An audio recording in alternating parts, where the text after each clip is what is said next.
Good evening, everyone, and welcome to QuadJacks TV once again. I am your friend and host for the night, I guess you could say. I'm the temperate table host tonight. I'm Marco. And we're here to watch the... What event am I hosting? What table am I hosting? Oh, yes, the event number 18 of the WCOOP, the $109 buy-in, no limit hold'em, which is at the final table, and you can watch this on our screen, on the actual QuadJacks TV. Now, take heart, I will not be alone tonight. I will not be doing the live commentary myself. I will be joined by my friends Dean Bogan, and I should say, introducing Benny. Benny is actually someone who, if he were listening to this, which I think he is, would correct me, and he'll say that he has been on before. He has been on QuadJacks, and so he's not. But we're introducing him as a commentator, or as a co-commentator, co-commentator. Benny is from England. He's been in chat. If you guys are listening and you're in chat, you guys know Benny G. And he often has questions in chat, and he interacts well with the commentators. So we're going to be bringing him on. He can probably do a better job asking good questions to the commentators than I can.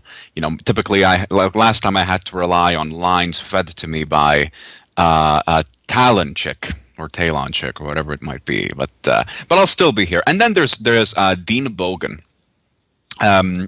At the Team Bogan online. Now, you guys should know Dean. He's been on Convict Corner. He's an Australian based.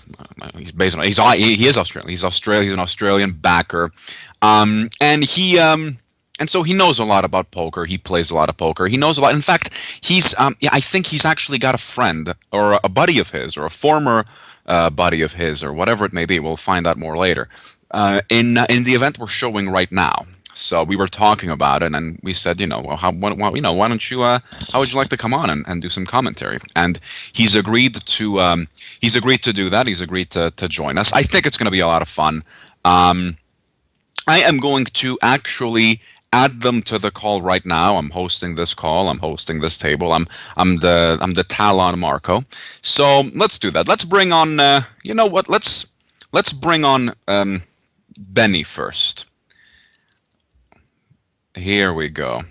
Boy, it's been a while since I did this, huh? So, Benny, if you're listening to this, I'm about to add you, and this will be Benny's introduction. Benny. Hey, Marco. How's it going, buddy? Good. Sorry, I was just turning the echo off. That's quite all right. Benny, you're joining us from England, quite late there. Very late. We certainly appreciate you making time, foregoing sleep, so that you could join us this evening for this commentary. Benny, while I bring on Dean, tell us a little bit about you. The kind of games you play, the kind of games you play online. What you like to play, and what you hope to get out of tonight's commentary, and possibly some future others. Wow, a lot of questions. Well, I play mostly a kind of mix of games, both no limit and limit, and a game, and cash and tournaments and singos. I've played for years, basically, so I play kind of everything. And what I hope to get, I don't know. I was hoping to kind of get some interesting answers from Bogan or the other commentator, but I was just speaking to Bogan and he didn't sound too hopeful, but we'll see. He didn't sound too hopeful. What's the matter with him? All right, let's... let him answer for himself. All right, well, let's bring on Dean. I don't like the sound of that, honestly. He doesn't sound... Dean. How are we all? We're pretty okay, Dean. I'm wondering how you might be feeling. Benny said you were not hopeful. Well, the guy who just busted ninth on the final table was my former horse. Oh, that's the guy. So I've just watched, a mate of mine just bust out in the first hand. Okay. A bit unlucky for the guy. Oh. Okay, so we are missing. That's right. We are missing someone at this final table, event number 18 of the WCOOP $109 $1 no limit hold'em. Tell us, Dean, who was this person? I was Gordon straight 2-2-2. All right, I'm actually having a little difficulty hearing you, Dean. I'm not sure if it's my connection. He's always in the top 100. He's one of those guys who just plays.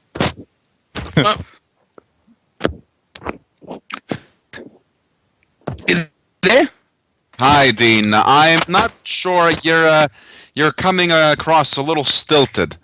We'll try to determine what the issue might be. It might be a question of connection. I think the call is just warming up, guys.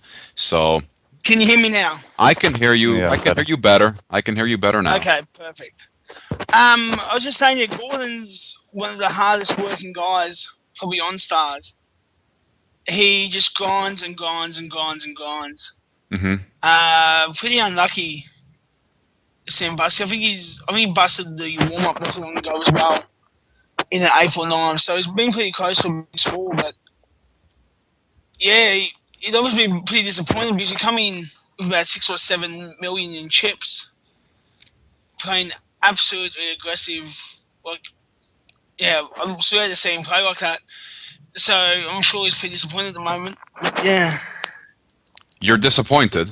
Well, I'm disappointed myself. I don't have a financial interest in it, but I always like seeing, guys I've coached or guys who have worked with me in the past win these big events. It's as a backer, it's something that you get gratification from seeing even your past players do well for themselves. Right. Well, I'll have to take it from you because I've never backed anybody in my life. Tell us a little bit about the rest of this tournament, Dean. Have you looked at some of these other characters? I've looked at a couple. We've got who have we got here? We've got a former Scoop winner. Which one? In UDAT 23. Okay. He won Event 5 in 2010. And we also have Exciting, who won the Sunday warm-up back in March. Okay. So that's pretty good. So we have a former Scoop winner, you said in ULET 23, 2010. And then Zading, X-Aiding, he's a Sunday warm-up winner in March of this year, did you say? Yeah, he's also a sit and go grinder. Okay, I see. So he's got a $45 ABI, so he seems like to be a late back pro, but it should be an interesting final table. I mean, the thing with these 109s, especially this time of year, it's pretty rare to see more than 1 or 2 people that at a final table. These events, they draw people out. It's a Saturday event. I'm sure a lot of people were sitting back with a few beers and enjoying the game. So I expect to see a pretty passive final table. Probably just a couple of guys taking the game on. What do you think, Benny? About the players? Well, the only name I knew was Seven Trey, who actually final tabled last night's event, who just came 16th. And I think Mora, I've seen once at maybe another final table, but that's it. I mean, I don't know anyone else, but yeah, as Dean said, it's a 109, so it's bound to be a bit more recreational. Yeah, I was looking at this earlier today. I mean, we have 2 no limit hold'em events. One is 109 buy-in, the other is 320. Now, I don't play online poker, let alone grind online like the professionals. But I mean, the difference in buy-in, proportionately, it's pretty big. I mean, one is more than twice the size of the other in buy-in. 320 is more than twice the 109. But you can really tell the difference, I think, in entrance even. I mean, I'm looking at the star screen right now. Almost 10,000 in the 109, and the $320 one, which is more, but I would say not that much more. Not even 3,000. Not even a third.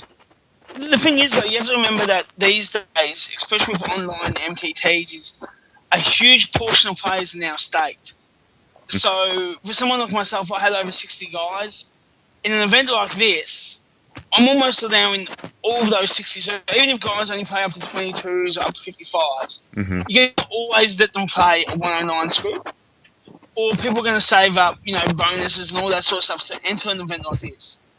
An event like 320 is a huge difference compared to someone's ABI. So you're not going to see as many people taking a shot take. Got it. So I think that's a huge reason why the field size is so different. And you'll see a lot more sit and go guys. You'll see a lot more people just taking that shot on that 109. Because at the end of the day, if they lose that, well, they can grind that back if they're a low stakes grinder. 320 is a pretty big step up, and a lot of them they'll get very nervous at those sort of stakes. So they tend to stay away from them and maybe save for the 215 on Sunday. And they're giving themselves one event a day, one shot take a day, that sort of stuff. So I think that's a huge reason why the quality is just so different. Well, I mean, I think we're almost at the final table of the other one, of the 19. There's like 15 players left in that one. So tell us again, Dean, how differently do you think, on average, these final tables would play out, given the difference in buy-in and field size? Well, I think in the 320, you'll see a lot more aggression. You'll see a lot more free betting, full betting. You'll see people trying to take down pots a lot more often. And in the 109, I think people will sit back more and just wait for the other persons to bust and try and ladder up positions. But in this 320, I expect people to attack first. Now, I do not expect that at all in the 109. All right. Now, Dean, I don't know if it's I'm pretty sure everyone else can hear it. There seems to be some scratching coming from your end. Do you have a pet who is making love to your microphone, or?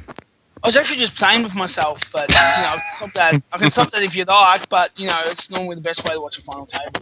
All right, well, just be merely informed when I'm about to write another tweet, and I will say that @Team Bogan Online is playing with himself while doing live commentary on our table. No. Listen, all I'm saying is, to be honest. Well, be informed. Be informed that there's some scratching coming from your end. I hear less of it now, but please be informed of that. All right. Well, listen. I don't want to get too. I don't want to interfere too much with what I think could be some really good commentary from you guys. I mean, I'd rather let's start talking about the table himself. I'm looking at it. I hope you guys are looking at it too. It's event number 18. Hopefully, you're looking at it on the actual Pokerstars client, which you can both access. The real money one, so can I, but I need a special download, and not the screen, not the QuadJacks streaming, because otherwise there may be a chance of a delay. So here we are. There's about 8 left, like Dean told us earlier. We have 2 recognizable pros, or men of some online poker accomplishment, vying for a prize of. First place would be 146. Here we go. We have an all-in. Oh, he's just rivered to save himself. Yeah, I watched in advance. I should. What happened there, guys? Take it away, Benny. What happened there? What would we look at? Well, they got it in on the flop with. I mean, it's a pretty standard get in when that flop happens. Obviously, it's just a cooler flop for Ace Jack, but he ended up spiking his 3-outer on the river. The Jack 4 was a bit of a ambitious pre-flop call, to be honest. But I'm not sure how harsh. I'm not sure how harsh we're meant to be on, guys, but that's an absolutely disgraceful call. Obviously, go for it. Pretty harsh. I don't know how harsh you guys like me to be, but I'm known as being that's obviously a disgraceful call. I'm just replaying the hand now, and he just checks back the flop. Yeah, so that's always. I mean. You can't blame UR7. He's always getting that in. And I expect to see Morale. I mean, he's been pretty active. He's in another hand now. Yeah, he's been easily the most active player on the table. So, I mean, and this is the sort of thing where you'll see a couple of guys sit back, and you'll see a couple of guys get really aggressive. And obviously, he's one of the aggressive ones trying to take it down. But that's a very questionable call.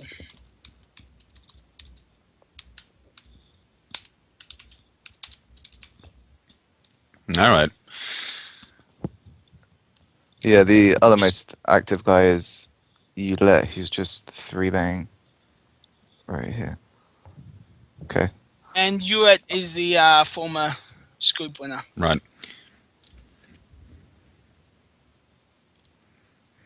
I could go from my notes, but I want to go from my personal notes. I mean, the thing is, like, this is a very even stack sizes at the moment.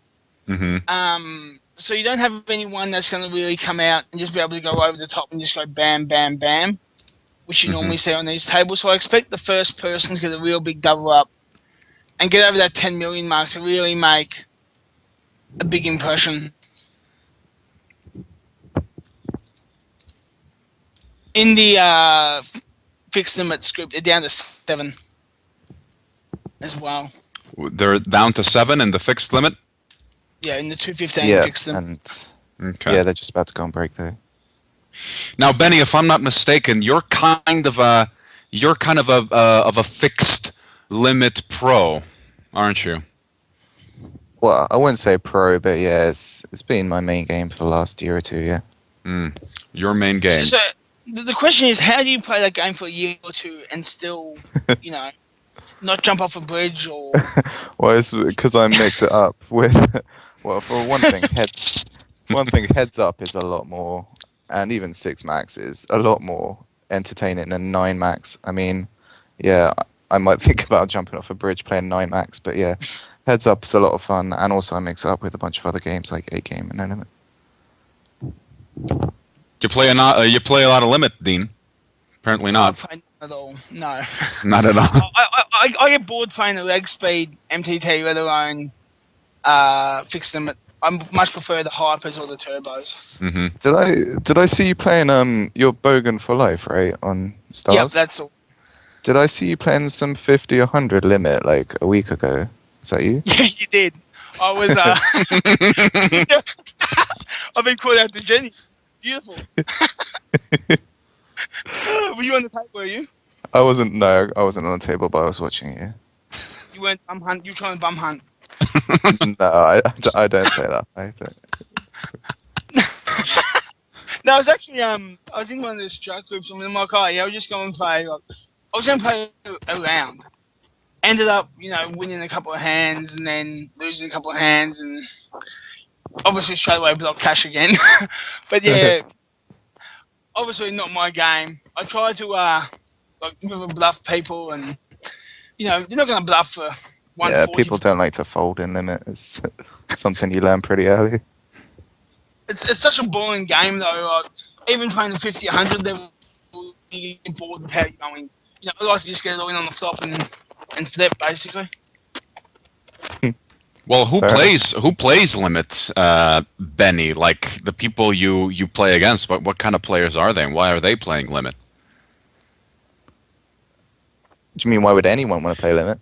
Well, no, I'm not being sarcastic. I mean, like if limit is obviously a less popular game than no limit, so who is still playing limit online, especially? Well, limit kind of appeals to the more math-based players because there's quite a lot of people, especially in heads up, that use a lot more of a game theory-based style, which is quite a lot of more mathematic related. But especially with heads up, there's just quite a lot of nuances I find quite interesting with very thin value betting and things like that. Mm-hmm. But yeah, it's quite often people that have either kind of gone off from no limit or they've been. I personally started moving on to limit because I had a kind of downswing in no limit and I was just a bit sick of the variance, to be honest. So the limit generally has less variance in a lot of its aspects. So yeah, I think that attracts some people too. Would you say that because there's fish like me who, I can sit there and play no limit, and whatever no limit game. I mean, obviously in cash I'm going to be raped anyway, but I still have some sort of idea. Then you get guys like me who sit down at a limit table and they only sit down for 10, 15 minutes just for a bit of fun. But they're so easy to just, take money from. Do you find that's one of the huge edges on being a limit professional? Well, yeah, but I mean, someone can run good for 5 minutes and just absolutely obliterate. Even if you can just be a beginner, there's still quite a lot of luck, even heads up or six max. So you do get sometimes people that have just literally never played before and can win, just because there's still a fair bit of luck, obviously. So what you're saying is that beginners should try and sit at your tables as much as possible. Sit at my tables? Yeah, try and get as lucky as possible. Sure, why not? Obviously, the best game for beginners is Turbo MTTs because all you got to do is, you don't even need to know how to play poker. It's just a great thing. I mean, I coach people. I coach people how to play, and I have no clue myself what to do. I just look up Poker Stove. I read Sean Deeb's threads on how to play turbos, and that's it. I can coach. It's a great thing about being an MTT player. You don't even need to know how to play poker. As long as you can quick lays, you can play MTTs these days. All right, well, let's get back to the tournament, which has restarted. WCOOP 18, 109, no limit hold'em. 8 players left. What are we looking at? I mean, you were saying the stack sizes are pretty even. Are they still pretty even, Dean? And so what are we to expect based on that in the coming minutes? Well, we've got one who is near a short stack, which is more with what's he got, 18 bigs. It's a good reshoving stack. Yeah, I mean, I don't think he's going to be smart enough to reshove from what I've seen. Really? I don't think he's that bad. I think he's still going to be shoving somewhat light. I mean, these are the sort of awkward spots. These are the sort of spots where people should be 4-betting and just getting it all in. I think whoever takes down this next big pot is just going to have such a big advantage just because of how even the stack sizes are. We've got 1, 2, 3, 4, 5, 6 guys out of the 8 who have nearly the same stack size. Okay. Oh, and we get a shove. Queens. And Queens hold. Now, is your sliver the guy who rivered the 4 earlier? No, he ripped the ace. Yeah, ripped the ace, yeah. Mora had the jack 4. Oh, okay.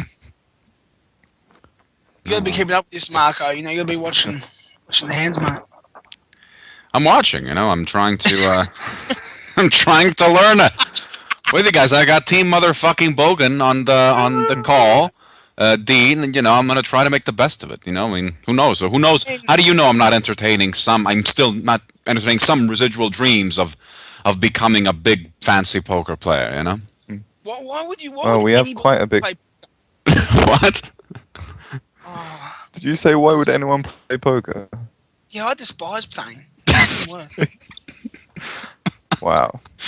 Okay, I think you're in the wrong business, really. But... Well, see, that's the thing. I'm in the right business. That's why I stake people. Then I give them money. I get to watch them play. This is what I do all day, except normally I get paid to do it. Should we comment on the hand that just happened? Did you see that? So what? Vladimir opened the button. Yep. You let flat, and then led on a 5-4 deuce flop, and then folded to a pretty huge raise from Vladimir. Well, you think his plan there was probably just to lead any flop. I think he overbet. He could have got away with 323, 325 bet there, and basically have the same thing. If the guy's gonna re-raise you, or if he has a piece of it, 330, 350 bet is going to have the exact same effect as 480 there. That basically screams, I don't have it. I'm trying to get you away from it. And would you picture Vladimir's range would be with that pretty big raise? I think he's nearly doing that. I mean, if he's competent at all, he would know that he's just basically doing that on any flop, so he can, re-raise him there with a huge percent. I mean, he's opening the button, so his range is that wide. He should be doing that with near 70% of hands that he's raised with. Re-raising there. I just think, what's his name? Sorry.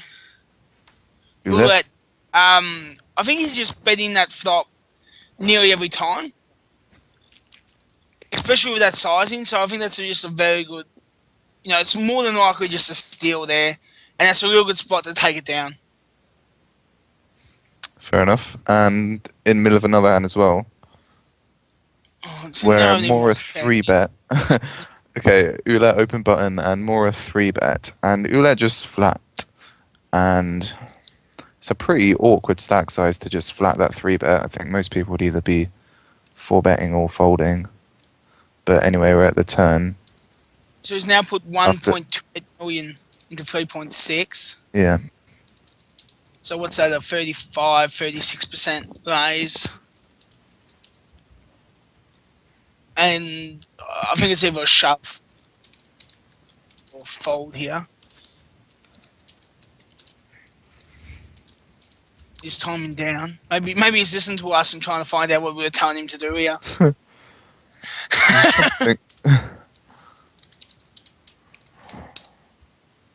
mean, what do you think he's tanking with here? I was just trying to think. I mean, maybe something like King Jack or somewhere in that range.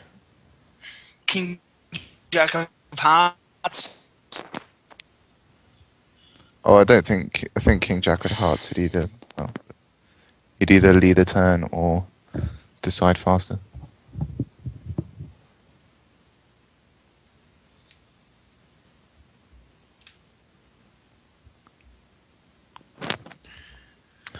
He is in Mexico. Could be an internet thing. Who is more? He's disconnected. Oh no. Yeah. What a bad time. Wow. Marco with the most insightful observation of them all. No tanking, just poor boy. See, the thing is here, this could be a purpose disconnect. Are you serious? No. With 5 seconds time bank left. You disconnect on a final table, you have 240 seconds to think. What, so you think he's going to come back and snap shove? So he can reconnect, he gets 30 seconds to act, doesn't he? He's got 15 or 30 seconds to act. You can switch off your modem, switch it back on. I mean, I've done it before. Alright, Because he gets 240 second time bank here. Right, okay, yeah. Difference gets stopped. I thought you meant it was for deception, like as a slow roll, but yeah, for more time. No, more time to think. It's. Random Chew says, "No way, it's on purpose. The guy is a fish." But then again, it's Random Chew who says that. So. See, why isn't Random Chew even in here? He was meant to come to lunch with me 2 days ago. I said to him, "Listen, I know you came. What was it, 15th in the Sunday 500, and that you're not that good. I'll buy you lunch." Doesn't show up. Dodged them because they didn't want to be seen in public with him, says Random Chew, who's in our chat. I drove for a good 8 hours with the sole purpose of meeting him. No other purpose. Wow. Random, shut your mouth. In case you're thinking of saying something that I know you want to say. But and Mora still in the tank. What is this? Or is it like, what's going on? Yeah, this makes for great radio, right? Disconnect for 3 minutes. This would be a pretty bad time to have not paid the internet bill. It sure would have been. Fold! All right. Wow. I bet. Wow. So I was correct there. He's back. He folds. He's used as a time bank. See, true. This is why you didn't win the Sunday 500. if you had as much knowledge as I did, maybe Matthew MJW Wakeman, follow him on Twitter. You probably would have won that event. Okay, we got a shove here. Wow. Wow. 2 guys tangling in again. And it gets through this time. What did you get that shove, Dean? absolutely disgraceful. Okay. Again, if unless he's got 2 to 6 there, I recall as I said. I mean, I probably shove that every now and again out. He's got 28 big blinds. So the only hands he can really shove there is probably 2s to 6s. Yeah, and even then, it's yeah. I mean, you're not gaining enough there. What's he gaining? 3.2, 4.8, 5.6. Plus, yeah. I should not try and do mathematics well on a voice call. I'm one of those guys who, when I do my maths during a hand, I'll draw it out like a squiggle. You know, I'll be like, hang on. You know, it's the best way to do it. I advise all poker players out there to get themselves with a whiteboard. And when they're trying to work out the maths on the hand, don't use a calculator, just write it up on the board. You know, make sure you carry your ones and subtract your twos and all that sort of stuff. But the best way to work out your odds. See, now this bet here, I think he's got solid advice. His free bet to going again. Was it third time in 4 hands? Same guy. It's 3 bet. But see, this time he bet small makes me think he has it. Don't you think he's going to be 3 betting that same size with almost all of his range with? Well, he's just open jammed. Obviously, it's a steal. Yeah, I think he's going to bet a bit more. That's a slightly different spot though. He's in the small blind versus the cutoff, whereas this is under gun +1. I think with his garbage hands the way he's been playing, he'd be more inclined to try and bet a bit bigger if he's trying to get a fold. What have we got here in the?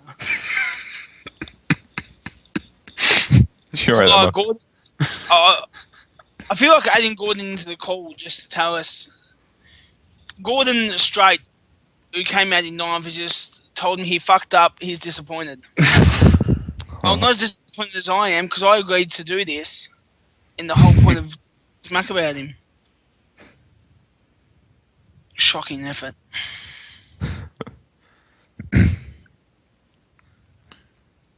I guess the thing is, like, for say someone like Gordon, who's just been the first person busted in this, he would have also had, a lot of stablemates watching him, and obviously his back is.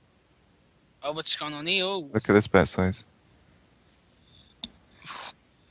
He must have been coached by Random Trudy, Scott.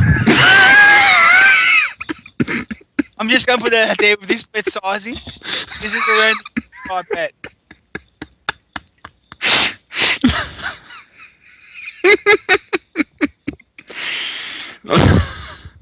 Oh wow, we have a time bank again. You're gonna have to explain that to me a second time, Bogan. I don't get it. I didn't even know you got that much more time by disconnecting. Well, you get at the final table, you get 240 seconds to act. Okay. If you disconnect. Wow, that's a lot of seconds. Do is you can flick, and to load your modem up, it takes a good 10 seconds. So you can flick off the back of your modem, sit there, try and make your decision, and then once you've made your decision, turn your modem back on, and then click what you want to do. Wow. And you say this is common, that you've done it as well? I mean, yeah, I've done it, but I'm a fish, so most people can make up their mind in 200 seconds. Given the buy-in of this, though, we were talking earlier, I mean... Well, yeah, this is one of those things where... Oh, here we go. What is this? See, I don't want to bust, this because would this be guy's a weird been fun. fold. He's got so much of his stack in with the pot odds, I guess. But if you knew pot odds, yeah. Yeah. Wow. That's a pretty... I don't know, what's the word? Debatable fold. Why? Let's debate it. Well, it's debatable because... Commentate. Like, how well, yeah, you don't mince your words. You can go ahead. That was absolutely pitiful. Yeah, that's better. Can Mora do any right in your eyes, Dean? Well, he's played. Look, he's opened again. I mean, he's played the last 7 out of 8 hands or something ridiculous. I mean, and he's opening again. Are you serious? This is ridiculous. 8 out of 9. This can never be good ever. Okay, so Xadian's free bet him again, and he's all in. Bam, call. Oh, same. We have a free roll for Flop. clubs. Oh, so sick. Oh, wow. Goodbye, Mora. Ouch. Well. Unlucky. That's pretty gross at final table. That. Ask him to add random true. He might give him a staking deal or something. You know, that was, yeah. See, now this table's probably going to get boring. Like, what's going to happen now? Yeah, that's true. More, I was at least making it entertaining. But yeah, now we'll see. Wow, that's a huge 3-bet. Is it really? That's such a huge. It's really huge, especially with the guy's stack size. Seeing as the guy. Oh, okay, never mind. He folds. So we've noticed that Flush, Vladimir, probably they're the two that have been sitting back the most. Having a quick look at Flush's graph, he's on a pretty sick downswing, about 40k downswing. Yeah, so now you kind of find out who's just looking to ladder and who isn't. I think Marwan's seems like he's looking to ladder. He's been very quiet. Who the money means the most to.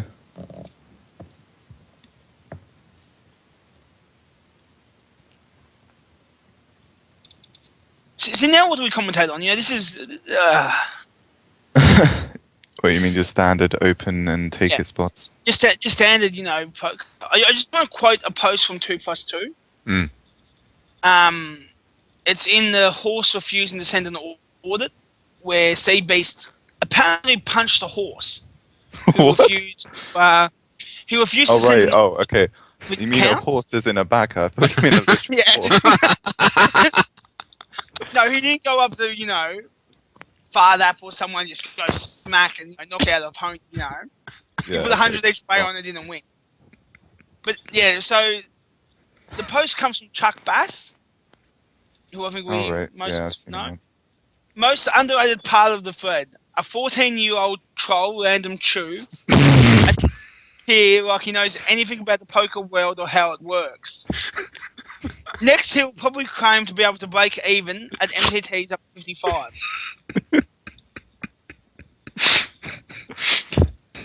So that's just for the audience to be clear. That's a high stakes MTT player claiming that Random Chew is useless and unable to beat up to 55s.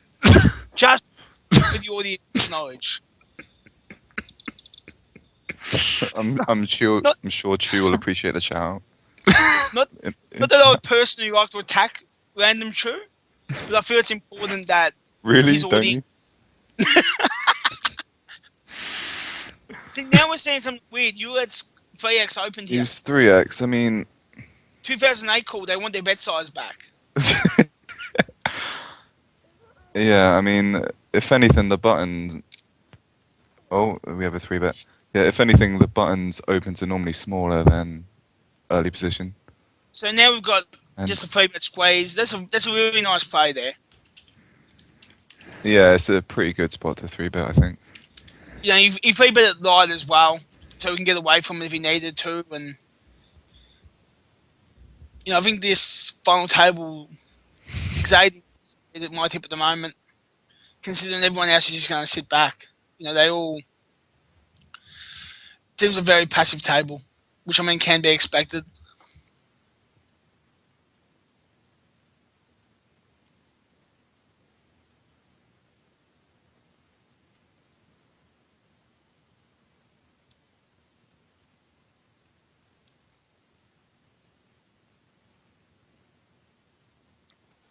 So now next time I go to eat some food, can you guys like keep talking so that we don't get dead air? You know, like every time I choose to have a bite of food, you guys stop talking. Sure, there's nothing supposed to be the main comedy. There is nothing. Listen, you must not be terrified of dead air. Okay, we're looking at a table here. If there's something worth saying, we say it. People are following along. So you like right now. If we're waiting for people to say something worthwhile, Marco, then I'm probably not going to talk.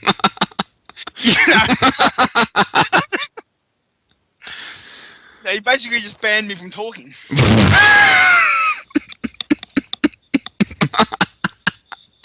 Okay, come on, look, it's a big pot. Okay, we have a flop. There you go, see?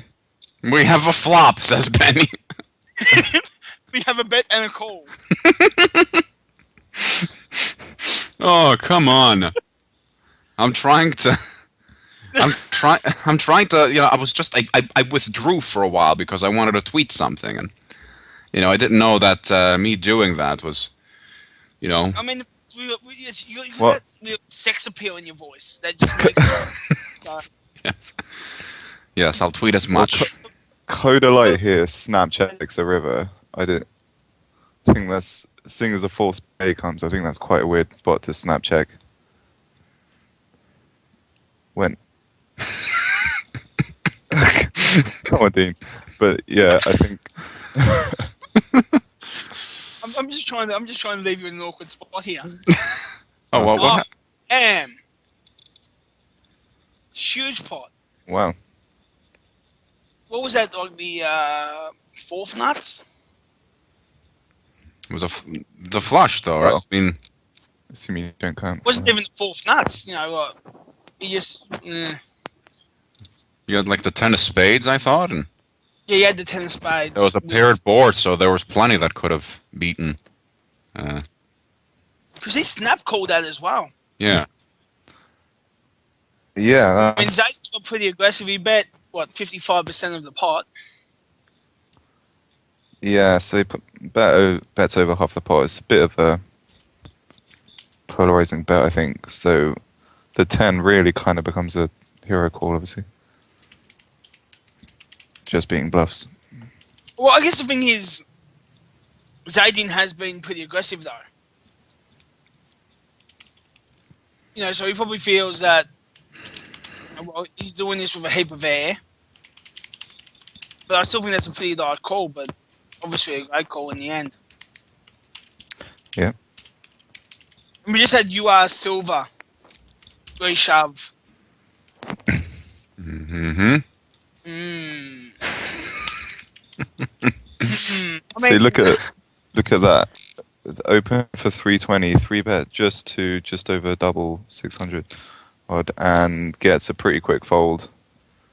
Comparing that to what was happening with Mora earlier, pretty huge difference.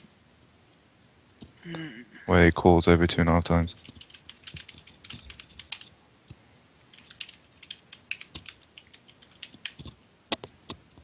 There's been a few. I mean, you are slivers there, 25, 26 big blind reshove against an under the gun raise. Has a bit of interest, and then we got checking the small blind. I hate that, but other people love to do it. In the fixed limit, we're now down to 5 people with Noah, Dirty Brazil, chip leader. Yeah, Bob is the only guy who I recognise. DJK, Dan Kelly's just gone out. In 6th.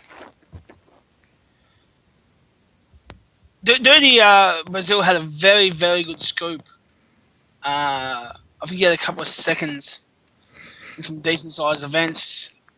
He's also had a few horses win Sunday Millions recently, so he's on a very nice heater. Yeah, well, if you're talking about the comparison between like the buying amounts and field sizes in the limit table just finished, there's a guy that just came either 6th or 7th who I play with pretty often, and he has an average buy-in of $7. So I'm sure will be loving life without over 5k score. Must be nice. Yeah. Was that a? Well, there's only 31,000 for first. I mean, I guess the thing is, the winner of the fixed limit will basically be who can be the least bored while playing, and they will win the event. I mean, it's been going for 10 hours. I'm pretty sure half the field committed suicide. and the other half of it is killed family members or thought about.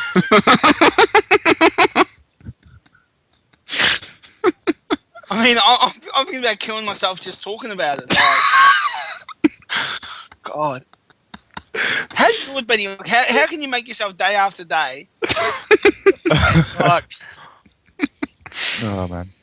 And what do you do? What do you do if you get frustrated? Like, what do? You just sit out for an hour? Like, if you want to punt a stack in a normal MDT, you just 5-bet jam like Queen 7 suited. Like, what do you do in limit? Do you just sit there and sit out for an hour and then still have 25 bigs? And, yeah, that sounds alright.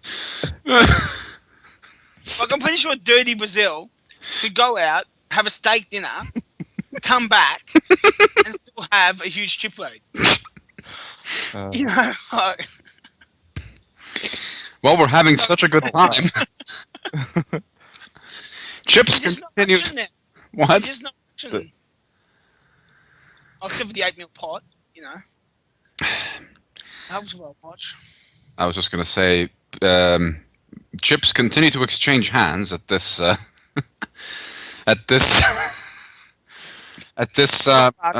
seem a bit unprofessional at the moment. Too many giggles, and we're meant to be poker commentators, not. I don't. Yeah, we're meant to be. Yes. Bogan, you say it like by Dean Bogan. No, I'm just trying to have time. I don't care about being professional or living up to some standard of professionalism that no one here has ever defined. As long as we're having all a good time, and people in the chat seems to be liking it. Like they're nominating you to be a guest on the mental game, Dean. Well, I mean, the thing is, I'm probably the only person in poker to have paid off a house without actually knowing how to play the game. Other than someone who's won obviously a big event. So here we go. I mean, I think Flush has been a huge net here. He's on a huge downswing, so he's going to be pretty nutted here. Mm. Did you see the 8-5 hand, the 8 mil hand that just happened? Where he checked down the 2 pair on the river? Yeah. He barrels turn as well, and then checks the river. See, well. I mean, I'd almost expect him to jam. Maybe he's just trying to get the other bet out. Yeah. I think in that spot, when he has only about 60-70% of the pot left, I just think it'll be a lot more profitable jam. Just get it in there. Yep.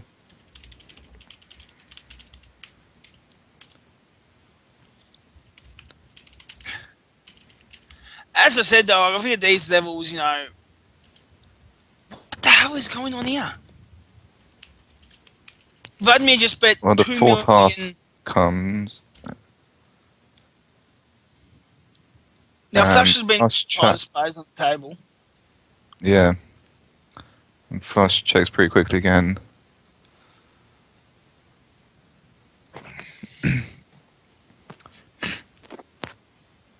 I think Flush is someone Random Chew was speaking fate. There we go. So that's a flush, right? Yeah. That is a flush. Someone Flush that gets the flush. Someone that oh boy. What was that? Nothing, just something that Random Chew said in chat. But Random Chew was speaking favorably of Flush, said that he thinks Flush just can't. You see it? Yeah. Okay.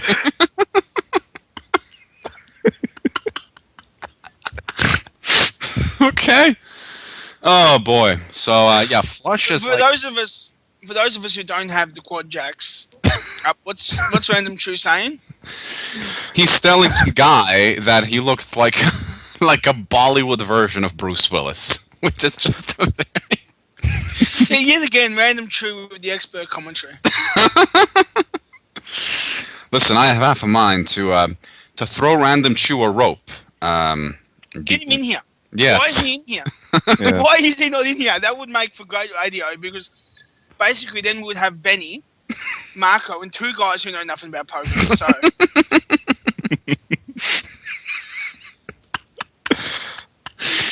Guys, wonderful poker commentary. All right. Well, listen. I don't want. Well, should we get? Yeah. Well, I was just going to ask Dean's opinion on a hand, but. Yeah, go for it, Benny, please. That's why you're here, to talk about poker. I'm taking you guys away from the poker. Sure, yeah. Dean, the 8's hand, did you see it where flush flats pre-flop the open and then gets 3-bet and then flats it again out of position? Do you think, because it doesn't seem like he's got odds to set mine, so would you kind of prefer maybe a back 4-bet or just a fold? It's 1, 1, 4, 1, 7, 1, 9, 5. I mean, he's just about got odds to set mine, maybe, but. What was he at? He was at 30 bigs. I mean, I'm pretty close if I was him to just get that in there. All in. All in. We have and we better and a have call. 8 versus ace queen. Queen hits. Queen hits. And hold. we're down to 6. Game. Your sliver. So now I expect things to get a bit more interesting. Well, yeah, the pay jumps are still huge. So min cash for 6th now is 30k, and pay jumps are still 10k each. I'm sure all the everyone listening at the moment is hoping for a deal to come up so that we go off air. See, exactly. I wouldn't see. Like, obviously, he's listening to our radio commentary, and he's decided, listen, I've had enough. It's time for a deal. I wouldn't be surprised to see a deal here 6-handed. If I was at this table at the moment right now, I would everybody talk. Everybody start getting the idea of deals into their head, and then say no deal.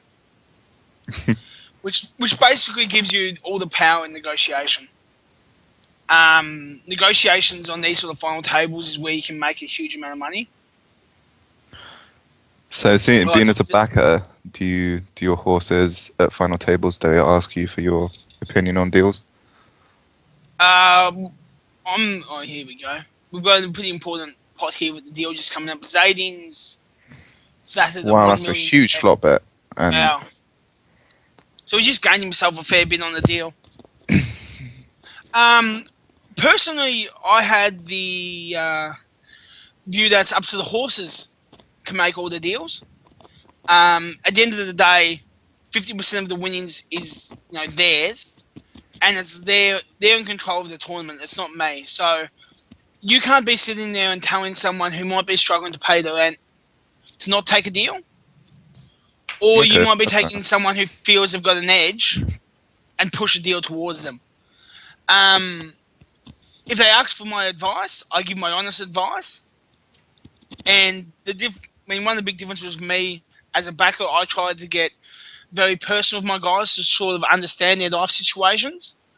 So if someone who I knew was on a downswing and, every dollar was more important to them and that their play might be affected by it, I would say, yeah, sure, take that deal, good game. But if someone's willing to take that shot, then I'm not going to stand against it. Okay, that's fair enough. But yeah, I've seen people at final tables. I don't feel it's the backers' call because of their backers. I mean, it's fair enough. Like, if a backer sits there and says, "Okay, I want you to take the deal," now for me that doesn't seem right, because at the end of the day, if you're a backer, you've probably got a bit of money. Right. You're the one investing in players, so you can't tell someone who is getting staked, who more than likely, is either on a downswing or, the money becomes more important to them, to do something. I don't think it's fair. But so even if it's something like huge, I still feel... Where either way, the money's huge. I had GB Mantis chop the scoop, 215 2x turbo, and all I said to him was, good luck, do what you feel is best. Fair enough. Okay. And that was, he chopped, I think he got just under $100,000 for his chop. Wow. And if you're going to back people to play these games at these stakes, then you should have a trust in them as a person and a player to be able to make the correct decision. Or do you agree with that? Or I mean, that's just my personal view. Well, fair enough. Yeah, I mean, it's good, obviously, if you can get personally involved with your horses. Well, personally, I like to get really involved with my horses. I used to talk to them most days, all that sort of stuff. I mean, you have some guys who back people, like, for example, Landon backs a couple of guys. I heard he doesn't even know their names on stars. Like, he has to ask them each time what their star's name is before he sends a refill. But, each person's different, each back is before he sends them a refill. Yeah, he has to ask them their star's name, like, who are you again? He goes, Right. I'm Random True. In case you don't know who I am, I'm Random True. I'm Random True. He just repeats his name often. But, you've got to get really personal with your horses here. Now, it'd be interesting to see who's the one not clicking the deal. Yeah, That well, means Zayding's not said anything yet, which is a bit surprising, seeing as he's the short stacked. Short stacks normally favour the deals. Well, he is a sit and go player, so maybe he feels he has an edge with 20 lines. Have you seen some of Codalight's play so far? Like, there was the Queen 10 hand where he opened under the gun +1, then flat called a 3-bet, check called flop, and then checked both the turn and river when he had the Queen. Some of this. He just doesn't. He seems like one of those guys who just won't get away from a pair. Like, he's just been sitting back. But I think that was quite a clear value bet on the river and missed there when the river bricked out. I'm guessing you did. I would have bet probably all straights, but I'm gonna go donk. Yeah, I mean, both of them, like, Flush seems to just sit back a lot as well. I think there's a lot of scared money on this table, to be honest, from what I can see at the moment. Nobody is really willing to go that over the top. I mean, like, they're willing to raise and all that sort of stuff, but they're not willing to 4-bet, they're not willing to 5-bet. It's all just sit back, hope I hit a flop. Well, they don't really have that much room to 4-bet, to be fair. They're not that deep. Well, the guys are fairly big, so, if guys are raising, raising them to 6 bigs, they're still going to be able to get them down. Dirty Basil, God, he unscored. Seriously. So, just watching the... Is it lagging for me? Alright. Yeah, stop.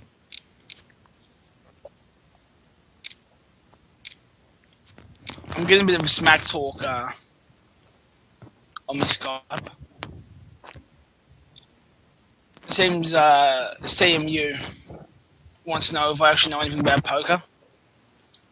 Which is funny, all these guys, they still don't be abusive yet. They have to come to me for deals.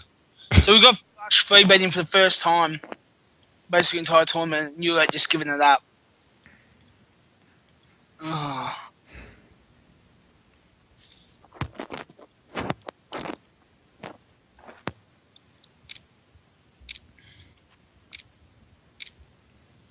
If you're in this spot now, betting as chip leader, would you ever deal, or would you just be sitting there and attacking all day? Well, I don't know, because they're playing a bit more passively at the minute. They're seeing quite a lot more flops. There's a lot more calling. And Ulet, who was the only guy who was playing really aggressively, is backed off as well. So I would have thought, we have a shove. You have an all-in? On a 6-3-5 ace 3 diamond board, and he folds.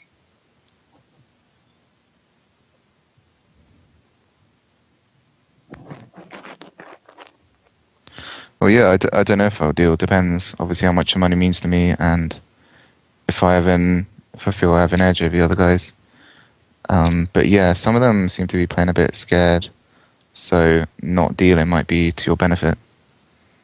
Yeah, well, I think that's one of the huge things to try and work out when you're making a deal is, can I sit there and just pick up chips, and then get a really good deal for myself? I mean, his deal at the moment, I'll get one of the boys to do the numbers.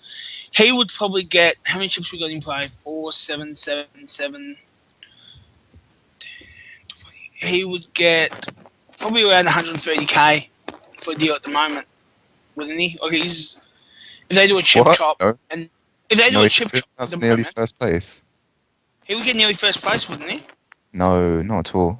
We get way less. With a chip chop, with his stack grade. I'm pretty sure it'll be quite a lot less, yeah. Oh, let's do the numbers.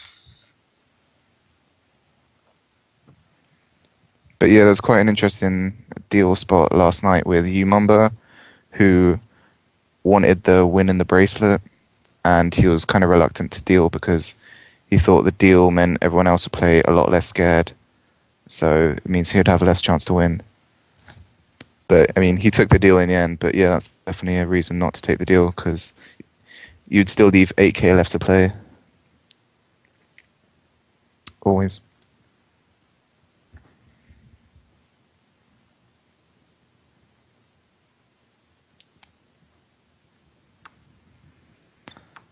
All right, I would just like to prepare you both for the eventual arrival of Random Chew on this panel.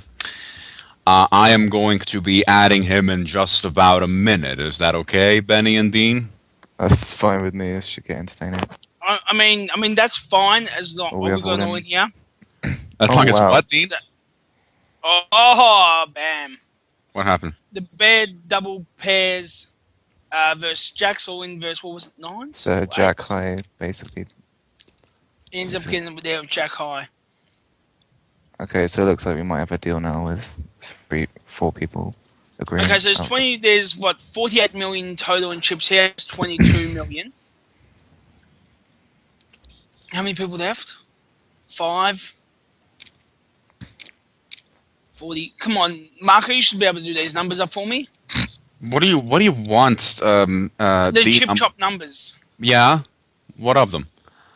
Well, what they would be. I don't if know. They don't deal right now. I'm on Twitter. Come on, I'm tweeting about this final table. I'm going back and forth. Are you really this bad? God. You're talking about. I'm on my laptop. Oh, so you're kind to your host, aren't you? Okay. Chip chop.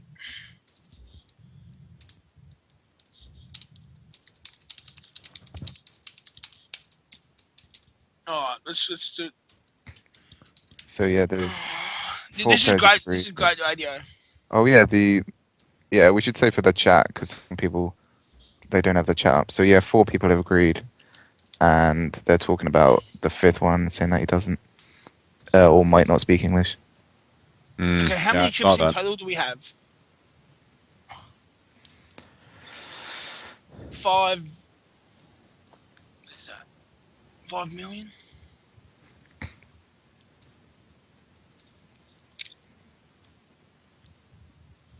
No, I can't be fucked doing this. Okay, so what is happening? Well, basically, I'm trying to work out what the deal is. And Flush won't take it, it's looking like. Oh, well, Vladimir's speaking German to try and get him to deal, I think. Isn't there a host for, like, this, yeah, well, by the way. Here, yeah, funnily enough, Zen 1 actually just final tabled the limit and is hosting now. But Flush says... Well, this gets him out of his downswing at least. Sliver just took down a $4 million pot there.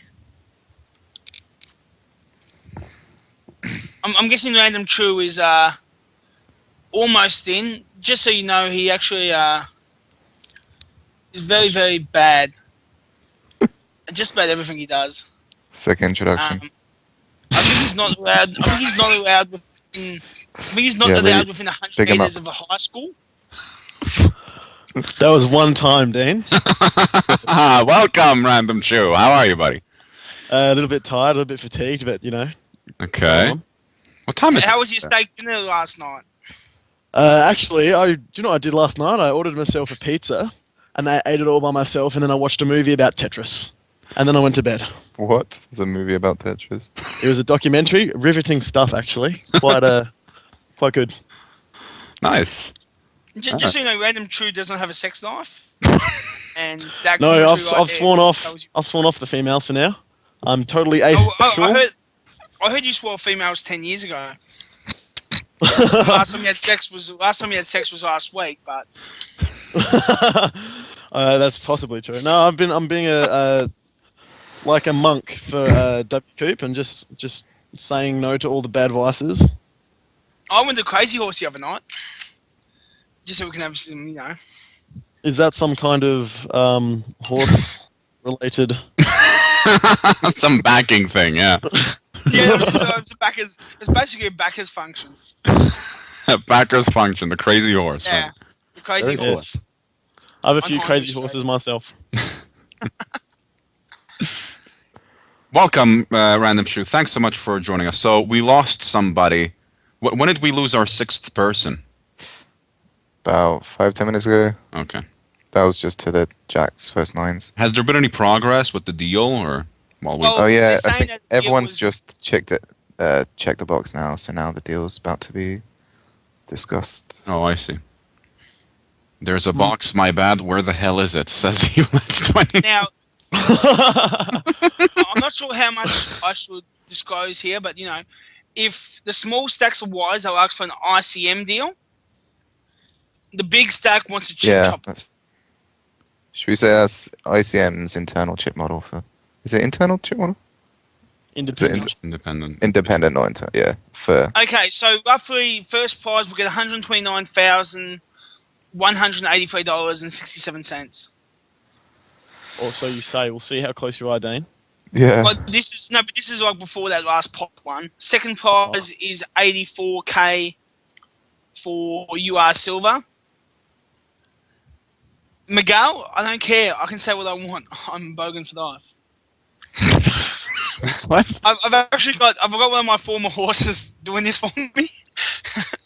Because basically, I'm too lazy to do anything myself. And he says you can't go roughly, but then go to cents. It's got a bit of a point. Okay, so we're on break to discuss a deal. So yeah, but So- stars normally just do straight chip chop though, don't they? And then if the player specifically asks for ICM, then they get it. And this is where players should be asking for ICM if they're wise. I doubt. Look, the guy couldn't even find the bloody box. I doubt he's going to know what an ICM is. He's going to be like, just give me money. Okay, so for the guys that have that 6K stack, well, 7 million is around $71,000 in value. So what's that? 13%. I'll be guessing Flush will be getting about 58K there. Same as you at, and Vladimir will be getting about 68. It's probably not Okay, bad we'll for the see. deal. I mean, it's great for the chip leader to deal here if he does a chip chop. You know, taking down 130,000 now is obviously the best way to do it. So who? I mean, you guys would all be taking a deal there as chip leader, wouldn't you? No. Well, I think I probably would because.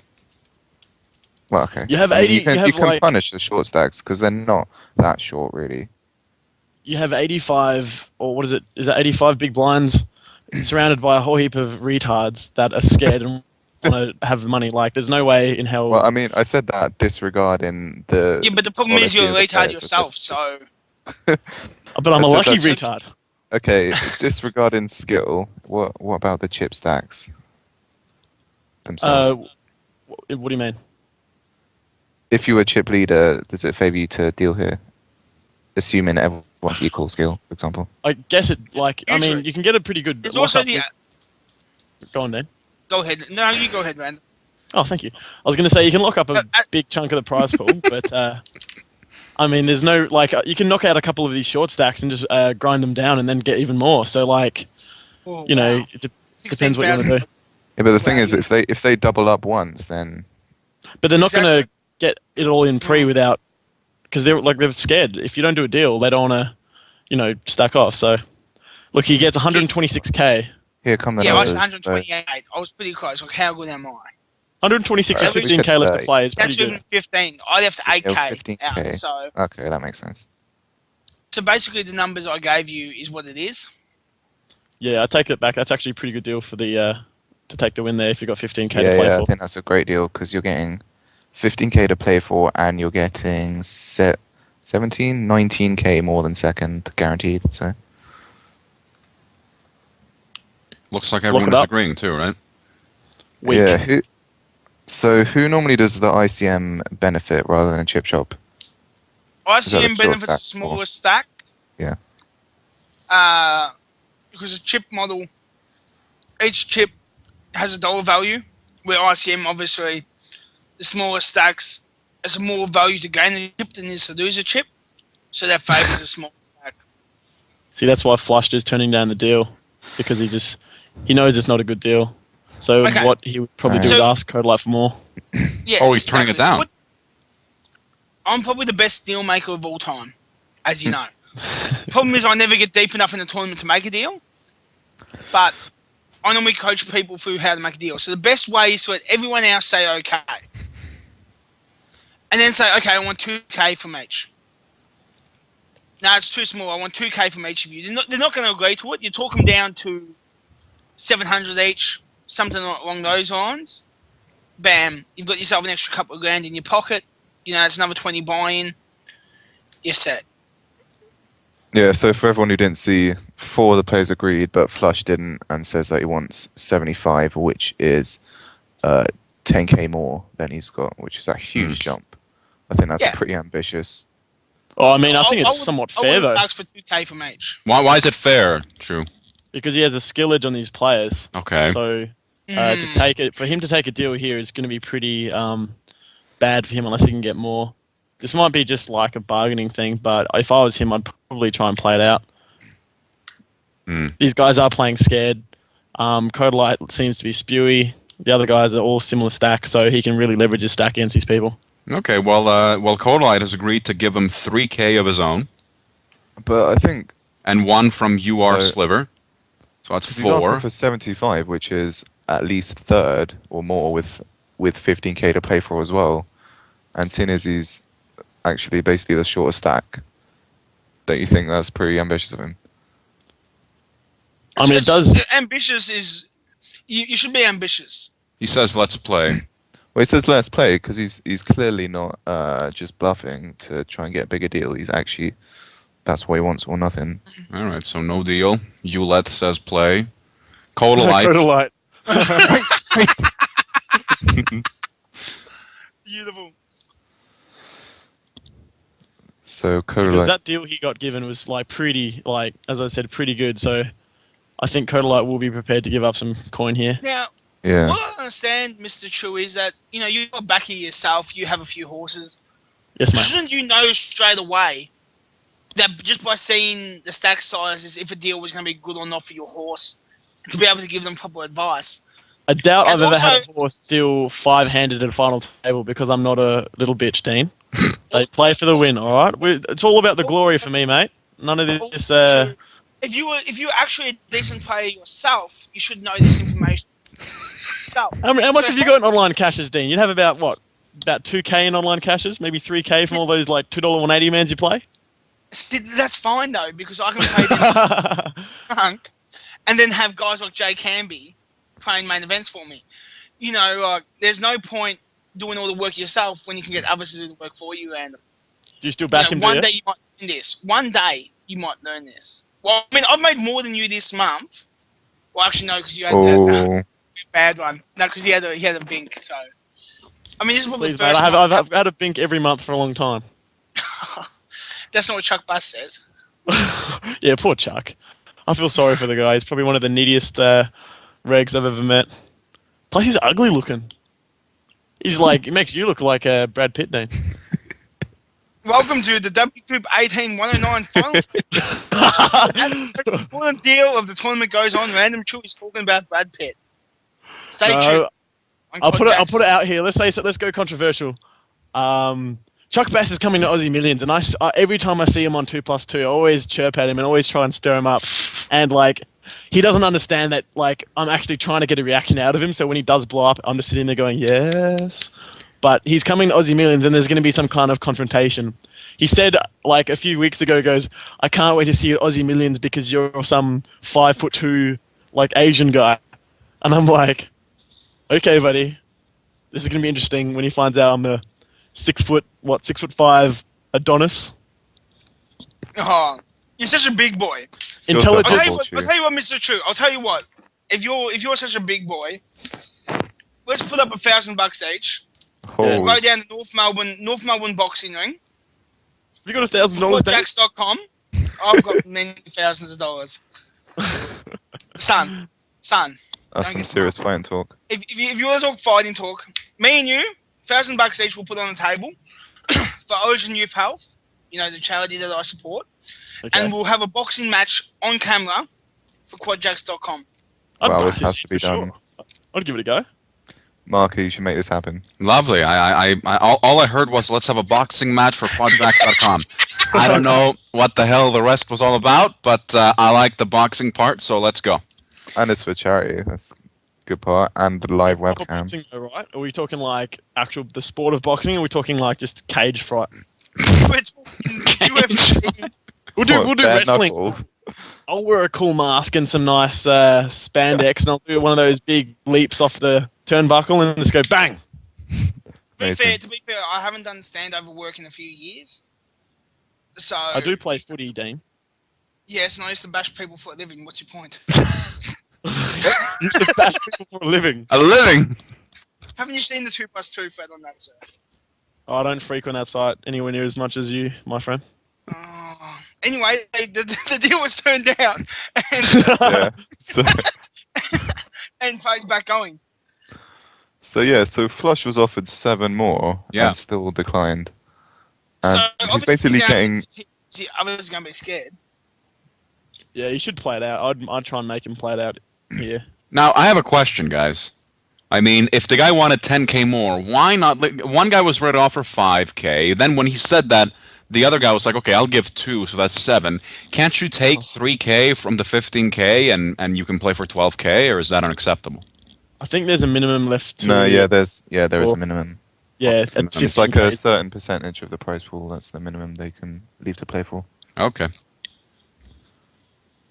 Is anyone in this chat playing tomorrow? We got the 700 WCOOP tomorrow. Should be fun. Dean, are you going to be saving up all your pennies for that one, mate? Oh, well, I was actually going to ask for a staking deal, but it depends what time I wake up, to be honest. I accidentally, when I say accident, I don't know on purpose, I registered the Omaha event, and when I busted, I chucked my pants out the hotel window. Lord. You know, just standard bogan stuff. I'm not sure yet. I'm considering playing the main event, but I'll see if I wake up on time, to be honest. What about the high roller? We're not going to see you in the 10K, Dean? No, I'll probably skip the 10K. I'm going to try and play the main event. But I'm in retirement at the moment, Random. As I said, you know, it's a beautiful time for me, so we'll see how we go. I mean, obviously you'll be in it, and you'll probably... I mean, congratulations last week, by the way. You know, 15th was huge. What was that? Well, 15th in the Sunday 500, yeah. How much did that get you? I can't remember, mate. Just a bit of loose change. But you understand you actually get more for first. Yeah, I had pocket kings, and it's a pretty good hand. By the way, I see your bad beats. Wasn't to be, Dean. Wasn't to be. I learned something this weekend, I think this week, from Random True, didn't I, Random? I'm quite the teacher. That's good to be a first. Yeah, you taught me some poker, some MTT etiquette or some poker etiquette. Yes. I went to Steven, or Stevan as I like to call him, because there's an A in there. God damn it. Yep. On Facebook after a day, and I said, hey, Chew, what's up? Good job on your deep run in that event we were just talking about. I think the word used was The word you used was congratulations. Did I say congratulations? You may have said congratulations. Okay, You well, can check, but okay. Well, Mark, more of a douchebag than I am. So I learned not to say congratulations. What is it, Stevan? Unless someone makes the final table. well, if I made day 2 of the 1K. Yeah. And I was 20 out of 80, and end up busting 50 if everything goes badly.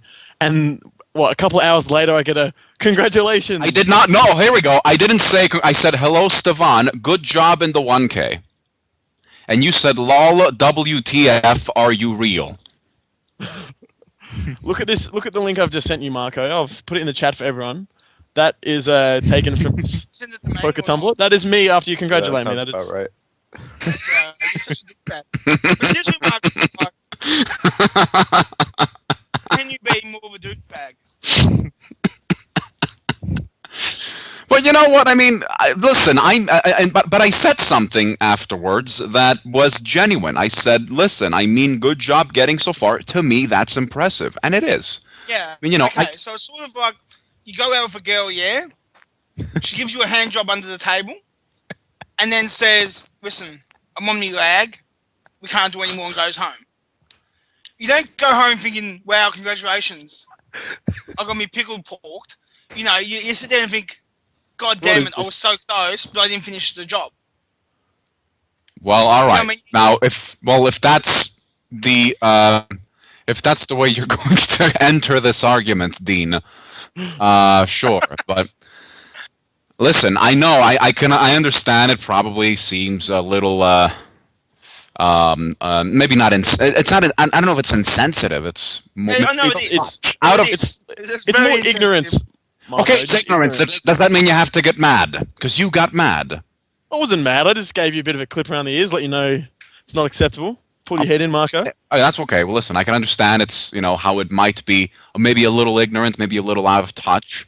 But, I mean, my heart's in a good place. I like you. I was trying, I thought maybe, knowing that you probably felt that way, the Colbert little gif you sent over, I thought, maybe I'll cheer him up. Maybe I'll let him know that he still has a fan.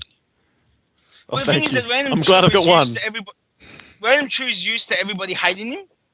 So when someone says unlucky, he assumes they're being sarcastic. So it's not really all your fault. It's probably partly Chew's fault for being a douchebag.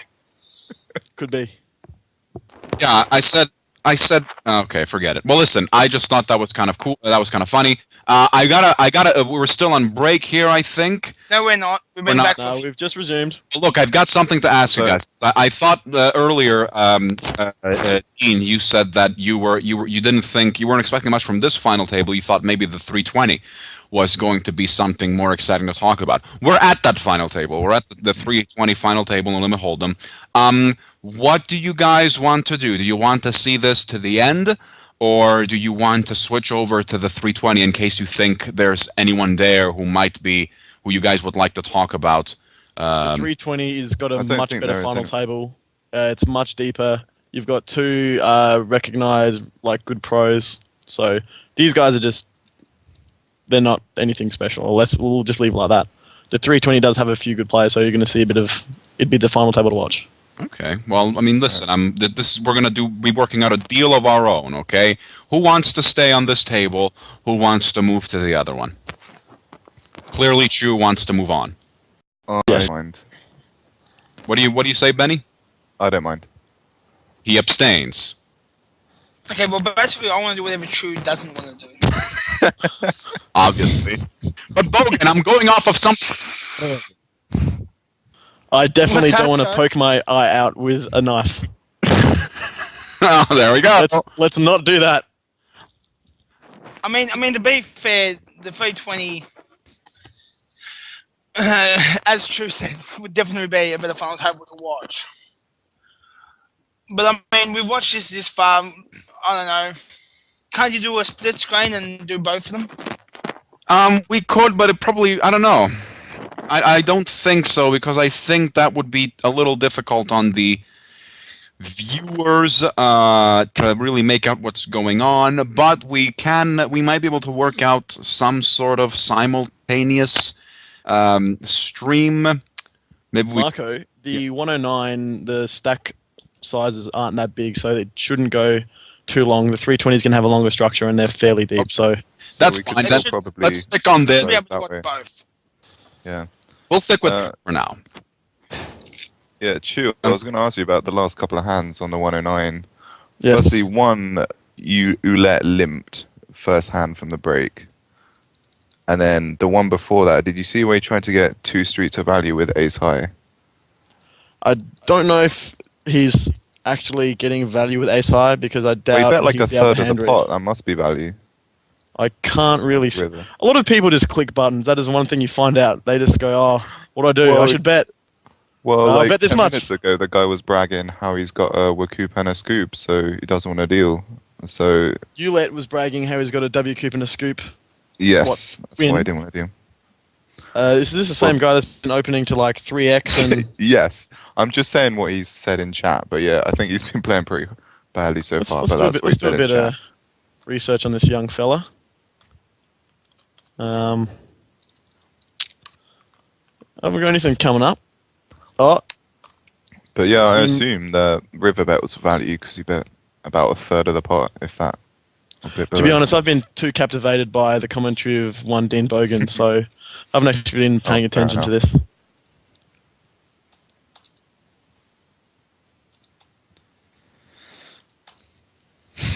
'Cause I'm sure Dean would say that was fucking atrocious. In his words. I don't know if Dean actually plays tournaments. You might have got the wrong guy to commentate there, Marco. I mean, I do turbos. Like, This is more or less getting towards turbo. hey, With this once we structure. get to 20 big blinds, no one will be able to out smack talk me. That's for sure. Basically, my rule is if you can't do pure mathematics on a decision, I'm useless. You know, I don't actually play with any skill involved at all. Oh, we have an all in. We're going all in here, And the 10 and we're down to 4. kicker plays. Yeah, Oulette has a scoop win, Chew, if you're still interested. Let's Yes, have a I've look. already mentioned that about 4 times. Alright, just relax there, shooter. Now. I've forgotten shooter. Oulette. He has a scoop win in the Scoop $10 Event 5, 2010. $10 PLO. Oh, right, it's $10. I don't think that's Okay. indicative of his skill level. Yeah. That's a fair judgment. If the gentleman had final tabled the 1K no limit hold'em or something like that, I might be swayed, but unfortunately not. So this is what I understand, True. Like, these guys have just done the greatest achievement of their life so far. Yes. You know, they've won a scoop, and now he's on another final table of a major event, which is more than you've ever shown in your career to date. You're And breaking you up a can bit, still Dean. Smack talk them. Like, I understand this. How can you come out and smack talk when basically your life achievement, is being friends with MJW? So there. Well, I think that's a big achievement. Do you know? First off, I'm just going to put this out there, Marco. Are you familiar with the Gangnam Style? The who from Ha? Gangnam Style. There's a viral Korean pop vid going around. No, I don't know that. Oh, I'm going to have to link. I'm gonna have to I link know it. it. I've seen it once. Okay, that is actually MJW. I have solid proof that he actually went to Korea earlier this year for APPT Seoul, but I don't think he went deep in it. I think I know why. I think he's too busy shooting Korean pop videos. He's supplementing his income as a Korean pop star. So for those of you that are familiar with the looks of Matthew Wakeman, formerly ranked 7th in the world on Pocket Fives.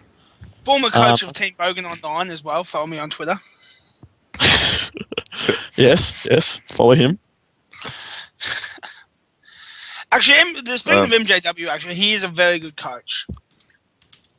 And if Yeah, anyone MJW out there is is a friend looking of to mine. learn how to be an 8-6 net and only open aces or kings, hit him up for coaching. Ouch. MJW is actually very good. Very good He's player. amazing. Yeah. I asked him to coach me, actually. I said, you know, like, I'm looking to improve my post-flop game. Can you help me? And I don't think anyone can help Dean. Well, he said to me, I'm better than he is at turbos, which is He was basically probably just being polite, mate. Exactly. No, that's what I said. I laughed back and said, "No, you're a douchebag." But yeah, one of the best post-flop players there is, but still hasn't coached me. So, this commentary might have been a bit better if he'd actually shown up to the coaching session I booked in. Yes. I actually tuned out halfway through your rant, but yes. Oh, go fuck yourself. We have... the stacks are quite short here. We've got 2 short stacks and 2 big stacks. This guy's calling out of position with this stack size in the small blind. I think I've seen you do this move before, Chu. No, it's not something I'd often do. It's not in my handbook. See, these type of guys I actually struggle against because I've got no idea what they're doing because they're just that bad. If you get to a final table where people make these mistakes, it's going to be... So the guy shows his hand. What?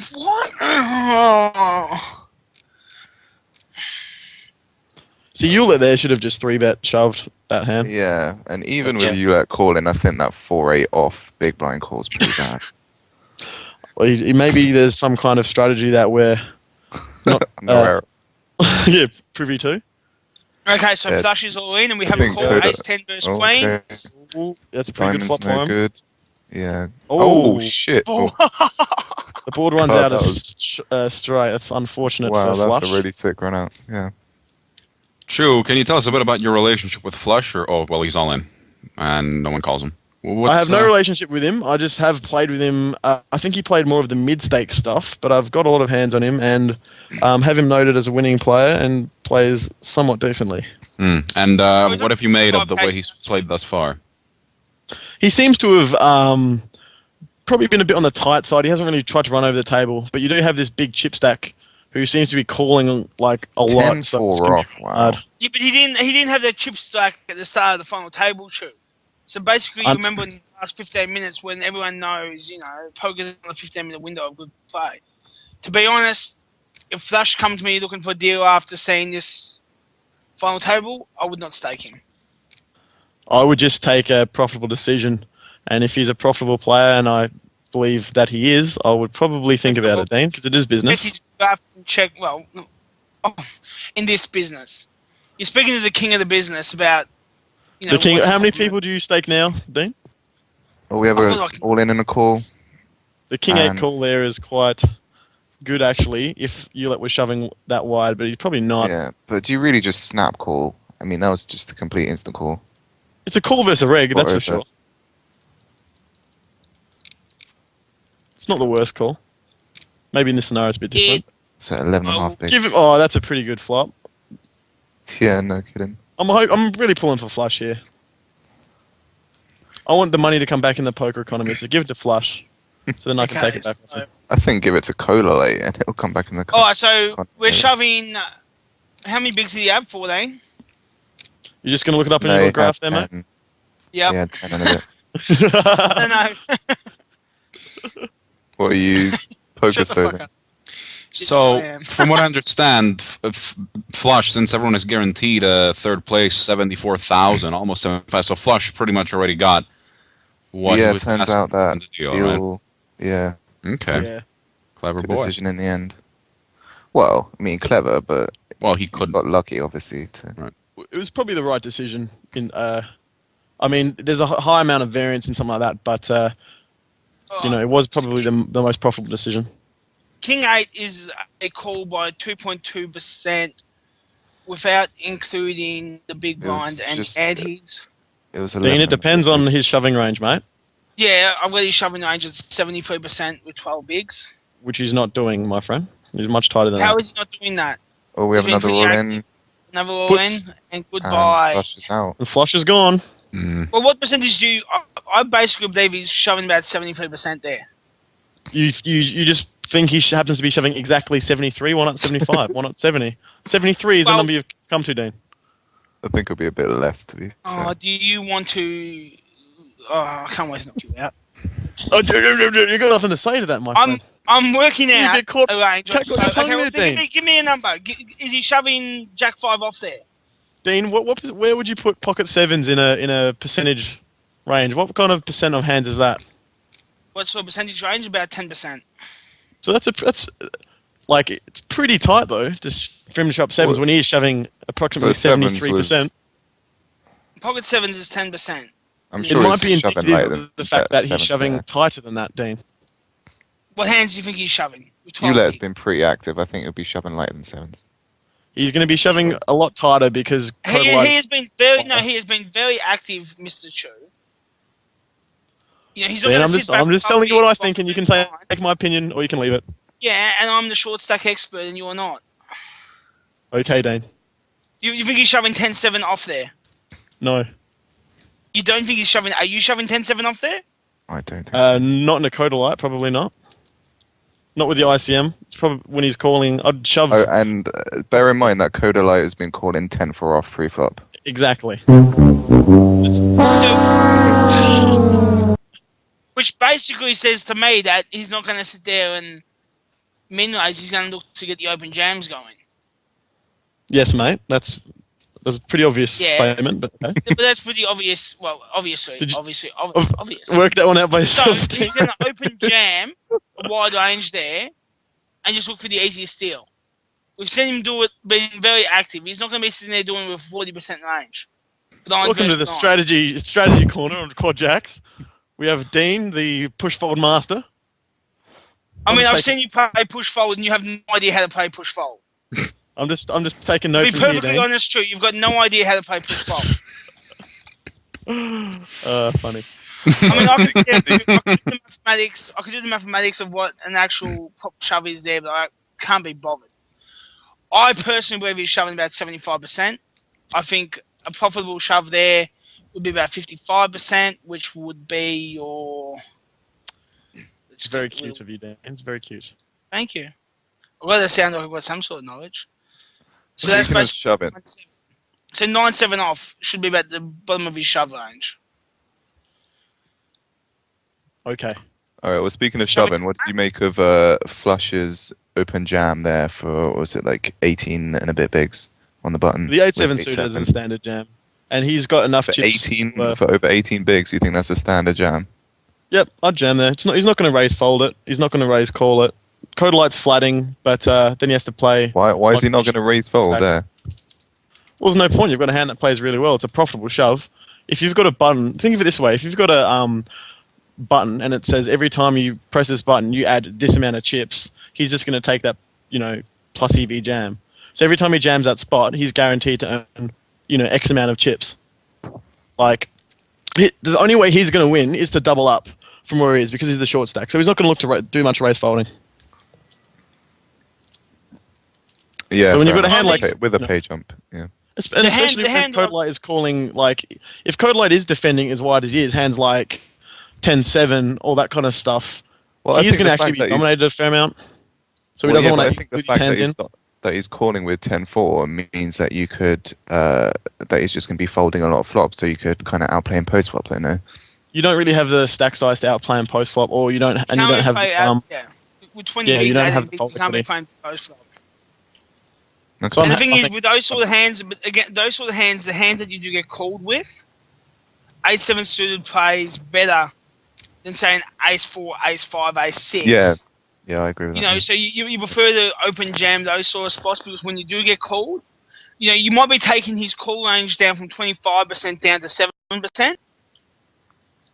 So you're making a huge difference in what he can be active with. So if you're getting a walk 90% of the time there, then when you do get called, you've got 34%, 33% against his equity.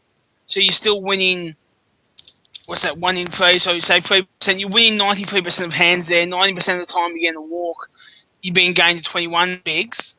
The hell are you talking about, Dean? I've tuned out. Can you just wrap it up, mate? Well, okay, basically... Just give me some cliff notes, buddy. Come on. Give me your little percentage or whatever you reckon. I'm sorry, True. I'm trying to educate the people at home to how to play a push-fold stack. and maybe you should get a pen and paper out because I've seen how you play it and you're disgracefully bad. Oh, can you So actually basically, the cliffs type in are- the Observer chat, Dean, when you're railing the 1Ks, you have $1,000 in your account, mate, to actually say good luck, Chew? Mate, I've got horses in them. Sorry, go on. You know, Gentlemen. you're such a little. Please. I'm pushing his button. I'll let you I go, love Dean. it. Sorry. Dean and I like each other. He knows I'm just. I hope so. This is Oh, no. basically the only book of knowledge I have, True, and you're trying to cut me off. This is like the one thing I'm good at, and you're trying to like smack talk me. You know, it's oh my god, son. But basically, you're going from winning 90% to 93% due to having him fold down a wider range. If he does call and you got 21%, you're looking at an 83%, 82% chance to win the pot. You just take it down there, you open jam it. When you do call, 83? well, when you do call, well, he's only calling 21, 22% of times. Originally. Actually, no, that mathematics is completely wrong. Yeah. So that is way off. Because that's I hope post. you're watching this heads-up game, guys. No, I'm not. Guys, I Yes. want to interject and say that since a deal has been made between Kodalite and You Are Sliver on the other table, we've taken the liberty of moving to the other final table, which is still Okay. nine-handed, the $320 no limit hold'em. What was the deal, Marco? I actually am not really sure. Yeah, it's gone past my chat as well. Marco, Great. I All just four want of to us make sure know. you don't actually get paid for doing this, correct? Like, I hope that you don't accept money Yeah, I get a commission for each person I bring on the panel. for not. Do you get commissioned by kilo? Because if you get paid by weight, adding me onto the panel would up your wage hugely. The heavier the panel, yes, the bigger my compensation. Coming up next, Well, indeed. Can we look at the other table? Are you guys looking at the other table? Sure, yeah. So I've had it up Gazarine, all the time. Dean, didn't you say you have another acquaintance at this table, or was that the fixed limit? He was on the fixed limit. Where is he? yeah, that was the fixed limit, Andy. The the one fixed I limit's knew heads came up now. 31st. No, the Who's heads fixed up? limit is Dirty Brazil. Dirty Brazil's in second place out of 2. Okay. Well, that's Dirty alright then. Brazil. Oh, by the way, it's over. The 109 Kodalite takes it down. The guy with the huge stack. Over. Okay, so apparently the best player at this table is Grey31, who is a high stakes MTT player. Where did you get that piece of information from, Dean? Just my research that I did privately, thanks to Random True. Yeah, Grey 31's a very good player. He's been playing for a long time. APD is also very good. I'm not too familiar with the other players, but Gazarine I've seen before. Definitely final table.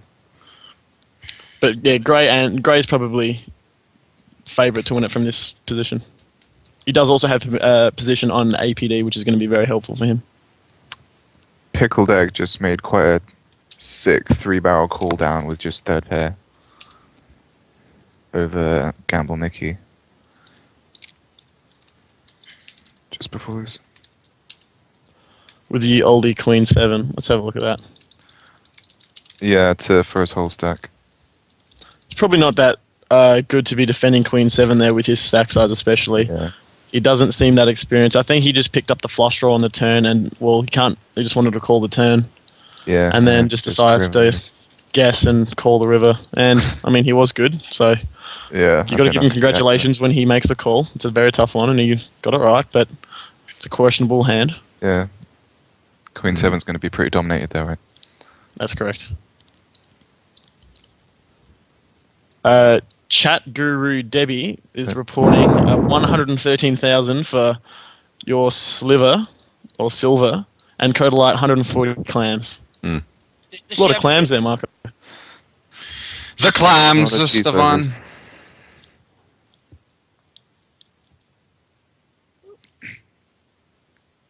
APD here getting value of the queens. That's a nice river bet there. What's your poker background, Benny? I've played for years and played pretty much all games, but mostly no limit and limit. And now you have found yourself settled with one particular game? Mostly limit is what I've been playing, heads-up limit for the last couple of years. But yeah, a fair bit of no limit tournaments too. Now, can you explain to me what's a fixed limit hold'em tournament? What's the rule change between that and no limit? There was one on, I think, today or yesterday? Yeah, there was one just now, the heads up. Oh, I don't think it was heads up. There was no, the heads up now Oh, they're heads up. Heads okay. up, yeah, no. What's the difference between that and no limit? Are you serious? I've never played fixed limit hold'em. Or is it fixed or is it flop limit? It's fixed. And the difference is that you can only bet a certain amount. You really could make me say it. And that would be... Oh, come on. Oh, come on. You'll, is this available just on the internet? Yeah, brand new internet thing. Benny meets Random Chew. Yeah. Do they have that on computers now? I know, it's amazing, right? Oh my goodness. I see you have been getting the Twitter love, Marco. Nice to have my name dropped. You know, last time you mentioned me, Marco, I picked up a good 30 followers. It's very good. I noticed that. I was going to ask you. Did I read that correctly? I exploded. I was big. I think that's when you made the day 2. We were just talking about that earlier. And yeah, I gave a tweet like, hey, good job to our buddy Random Chew. I said, see, you like the good job or the congratulations when you get followers out of them. When Marco hits you up on Facebook, no, Marco, how could you? Hey, Marco, it's like, what happens if let's say you're a 12-year-old boy, and all of a sudden, your mum gets brutally murdered by an axe murderer. I come around and go, oh, hey, Marco, tell your mum, congrats on making it to 30 years. You're not... Congrats. You're talking Mrs. about Marco. being murdered. Dean was something about getting hand jobs. Come on. Where are you guys pulling out these comparisons? And I have nothing but the utmost respect for the game and for what you guys do. But please, okay? Keep it a little bit contained. Keep it a little bit within... Actually, don't keep it within perspective. Because that would be... So who's getting a hand job? Welcome back, Dean.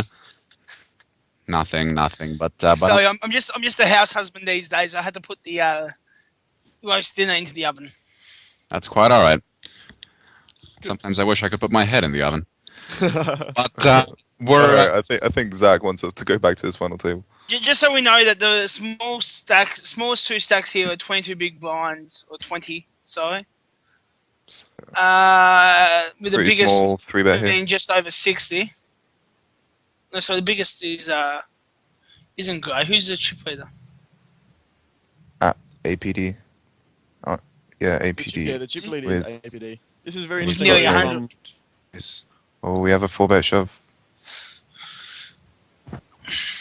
This is going to tell a lot about Gazarina's 3-betting range here, because traditionally one doesn't 3-bet that small. He 3-bets a button less than 2 times the open. Grey more than likely has nothing. Oh, no, we have a hand. What was that? Sorry. Oh, What was that? well, Chew? I think Gazarina is going to be folding now. Yeah, and Grey does have ace queen. Oh. He folds, or club Club. is... Nope. No. Ace queen holds. So, What so do you make as, of that as Q 4-bet said jam there, after 5-bet? I mean... Yeah, he just... once the 20 big blind stack isolates, Grey can't really fold ace queen there. Would be very worried about Gazarina because his 3-bet does look very bladed. Yeah, that's the thing. I think it ace looks like a queen, good if he gets... spot there from small blind. Not really, because Gazarina shouldn't really be folding the 3-bet, and the 3-bet sizing is so suspect, being so small. So I don't think that the big blind would ever really jam as a bluff there that often. But the thing is... And as he did, yeah, jacks can't really fold there. Well, yeah, that's the thing. Seeing as Gaz looks strong, well, ish, and then the 4-bet jam looks even stronger over that. That's why I thought ace queen's never in such good shape over that. No, well, ace queen still... You you get it in there with dead money in the pot for a 20 big blind stack, you're gonna, ace queen's very hard to fold there. You don't think Gazzarino is doing that small bet for deception a lot there? True. Oh yes. Sorry, mate. You don't think he's doing a lot as like a deception sort of bet because it does look very strong? The only problem is that by making it that small, it invites being flattered. Traditionally, they'd want to 3-bet at least twice the open. So Grey open to 60, and then Gazzarino, like a normal 3-bet there would be about 125 to 150. So yeah, but isn't that the sort of the common hood rat 3-bet these days? Not there's the final table happened a couple of nights ago. There's a lot of that. Yeah, a huge percent of people now do that sort of hood bet, especially where they sort of do just over a min raise and yeah. Sort of I'm gonna have to disagree with both of you, unfortunately. It doesn't happen that often, to be honest. Well, I'm just saying that the last final table, there's a guy that I saw do that at least 3 times on the button. We should get him on here and discuss it.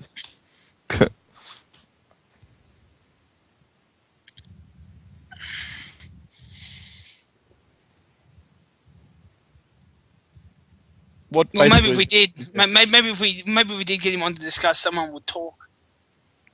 Oh, we're just waiting for your stories. I just thought if you are honey, I know you miss me, but honey, I just think that's a very good deceptive 3-bet there as well. It's not it's very unusual. So no, but unusual is what makes money. Like it's unusual with a thought process. So Grey knows that Gazzarino would most likely only do that pretty nutted. So if he starts doing that a little bit lighted with, maybe a 7-8 suited, 8-9 suited sort of hands that play really well post flop. But then it's a terrible idea. Huge range, obviously. Because Grey is going to be usually jamming or folding in that spot a lot. And when he does flat, like Gazzarino's not going to get much value from his hand post flop. His stack size is going to be pretty small. But I'm saying the hands that he is going to do it with have to be those sort of hands. That's not necessarily true. Well, he can do it with lots of hands there. Well, like an ace rag because of the blocker, like... Yep, he can do it with ace rag, like king blockers, lots of stuff. But it's not necessarily... it's very unusual to make it that small. So it'd be interesting to see the replay for this to actually try and range him properly. And you don't want to really be trying to encourage the best player at the table to play pots with you. Do you do that much then? Do you look at live replays, Chew? Occasionally, I'll watch some of the big ones. I probably won't watch, if there's some players that I really play a lot with or that I think are really good, I'll watch their replays, and I'll probably watch the replays of the 10K in the main event final table, depending on who makes it. But I'll watch, and sometimes a Sunday meal if someone makes it. That's usually pretty, short stacked. Yeah. But it's a good way of, getting an idea, especially I remember watching the Sunday Million when a friend of mine, Jason McKenzie, managed to win it. Who we have had on Convict Corner, Marco, on the Mac, if you remember. I do. Very pleasant young man. He's a very nice guy. Yeah, he's a very nice guy. He's a stalker of mine, but he's a very nice guy. See, this is more of a traditional 3-bet, especially amongst high stakes guys. Usually they make it, people say, 2.5x or something, but in position, most of the high stakes guys usually go a bit smaller. So here, APD opens to 60 and Dan Face goes 122. Because it's big enough to fold out junk hands, but then it can kind of induce flats, and then you get to play the hand in position, so... We all know how profitable that is, don't we, Dean? I wouldn't have any idea about playing post flop, mate. I play pre-flop. Okay, then. I was trying to get the pump up for all the fans. I know there are many of fans listening. I was just, handballing you on there, but you just turned it down. So the thing is, my fans understand that it's all about pre-flop. Oh, yeah. I mean? It's just post-flop's overrated. Possibly. So what hands would you be open and then calling a 3-bet with, Chew? In your range, would you be we'll probably don't want to discuss that too much, to be honest. Okay, well, Like, just ballpark ranges. of your range that you flat out position from there. As in what APD would flat? Yeah, just like. Well, he's just gonna chat. keep like probably some. He's gonna have a hood element of like 8-6 suited, that kind of stuff. He'll flat all his pairs probably and try and set 9. He's probably gonna have a range of broadways, like especially suited broadways. I don't see him folding, and then hands like maybe ace jack. But a lot of the hands he can turn into 4-bets and he can get in pre. So I don't see him flatting there with like ace queen or ace king. So he could probably flat there with like ace 10, ace jack. Those kinds of hands. Probably not anything worse than ace 10 in terms of aces, unless you wanted a hood like a nice ace 2 to ace 5 suited or something like that to get a bit jazzy post. Right. But he is going for it here. Yep. Was there a 3-bet on the flop? No, through that on the turn. Flop So he would did check have back. the 10-9 suited, as I said. A bit of a suited connector. Why does, and that's a real so pool Dan of a plays pot. just. Yeah, but Dan plays just flat calls river. I mean. Well, I I don't guess think, he either has a 10 or he's bluffing often, but yeah. I mean, I'd probably still shove there, depending on, if you can be light there ever. I mean, it's very unlikely for him to be light. And APD can have pocket 8s, but if he did have pocket 8s, he'd probably just shove river rather than bet, because he knows that he's always getting called by a 10. So Right, Dan face is pretty much always good. Yeah. And here's another of these small 3-bets in position. And we've just seen him do it with ace 10, so now we've got grey. Yeah. So it'll be interesting to see how he handles this one. So when you 3-bet ace 10 there, when you get called, you can. Yep.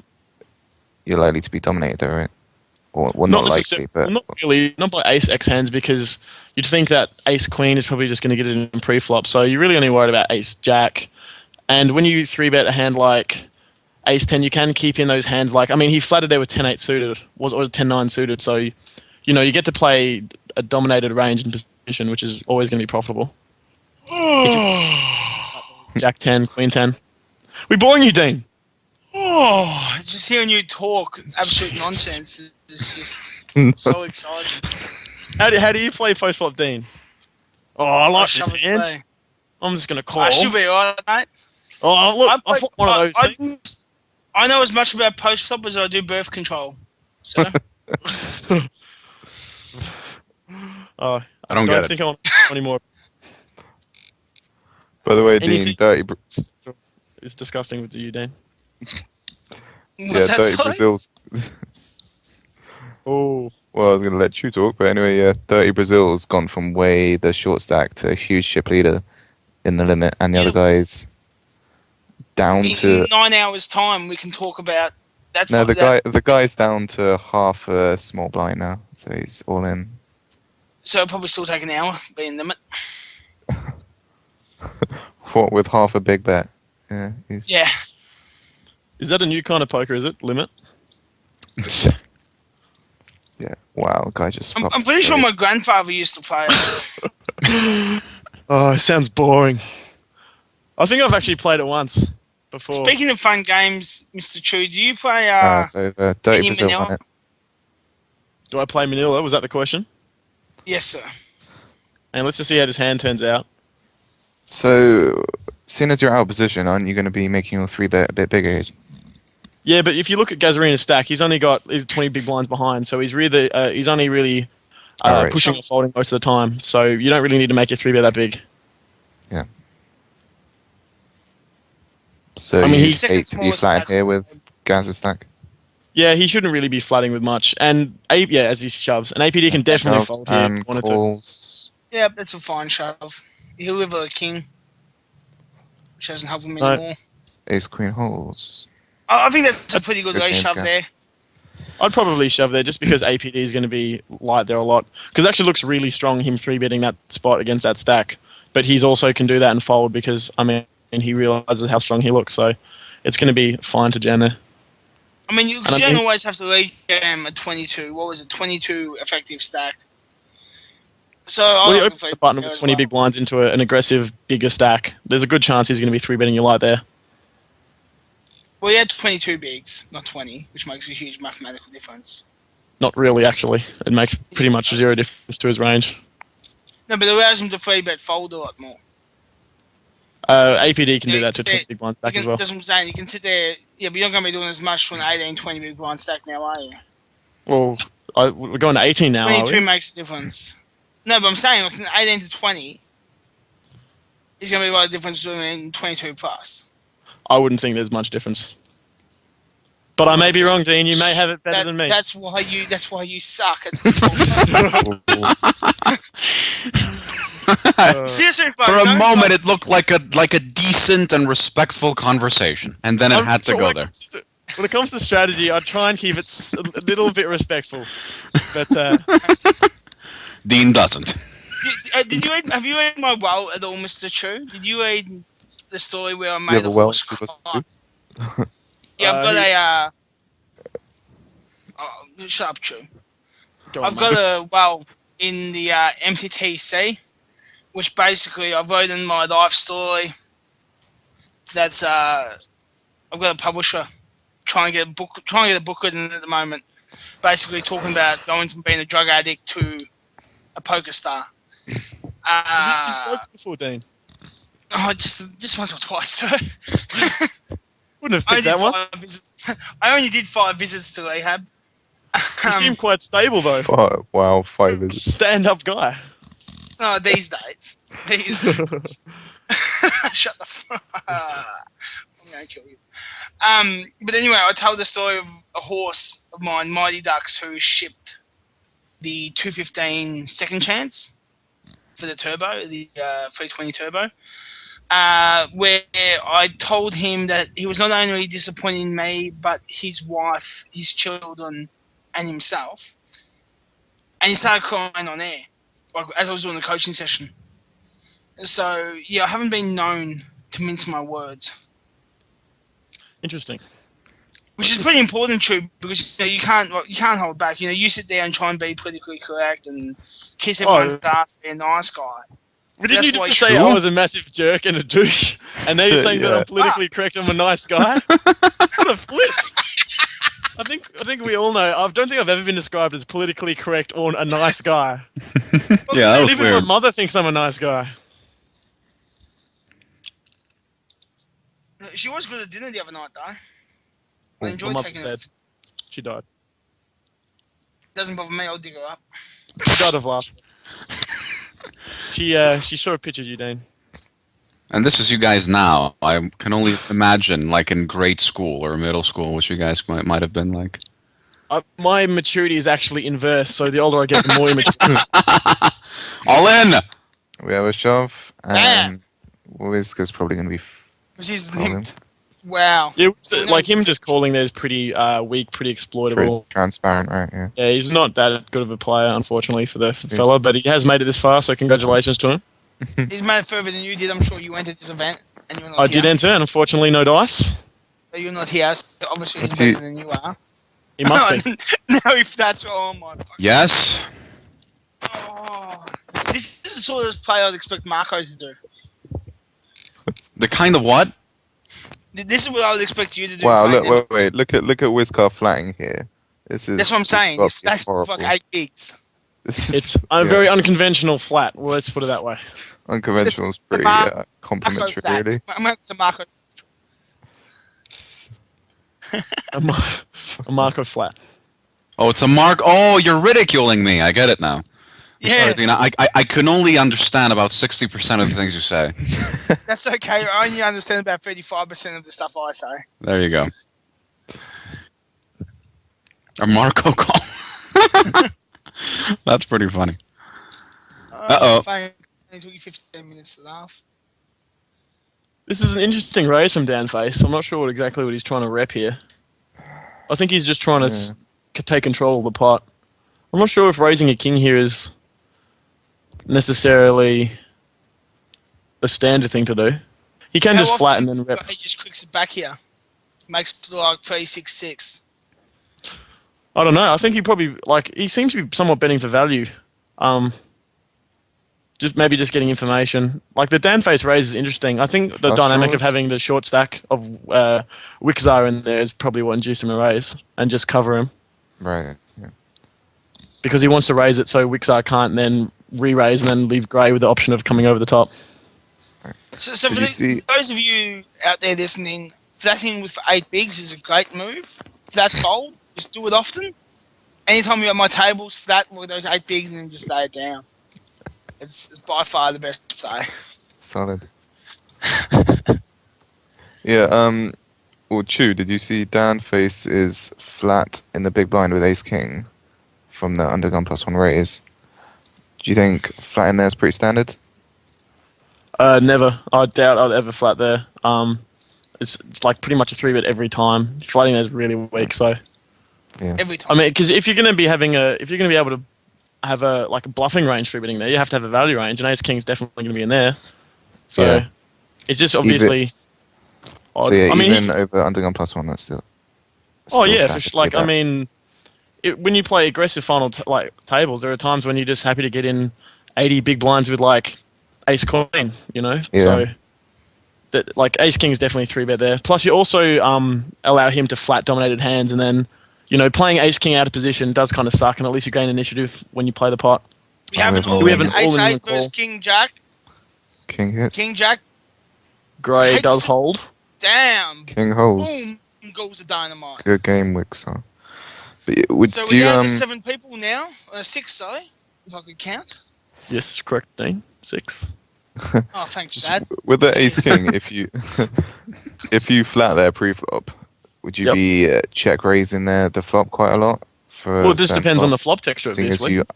Well, yeah, but assuming you'd hit an ace or king, I guess. Well, that was an assumption. But if you hit an ace or a king, seeing as you're so under at pre-flop, you'd be check raising there quite a lot. Probably not. I think it's, especially versus an early position raise, they are going to barrel you a lot, so you can just kind of call down, trying to juice them to just barrel off, because they do rep a pretty strong range opening from early position. There are some people that flat ace king in position to induce raises behind from people still to act, but it's pretty rare to see just flatted from the big blind. Pretty passive. All right. We have a button 3-bet here from APD, which you will see a lot at this table, especially when it has the chips. A button 3-bet. Oh, button. Alright, you cut out. Oh, we have the 4-bet from Gray. I think this is quite a good spot to 4-bet. It definitely can be. The sizing is not too big, really though. Small. APD can flat here and play a 3-bet pot in position, or 4-bet pot now, I suppose.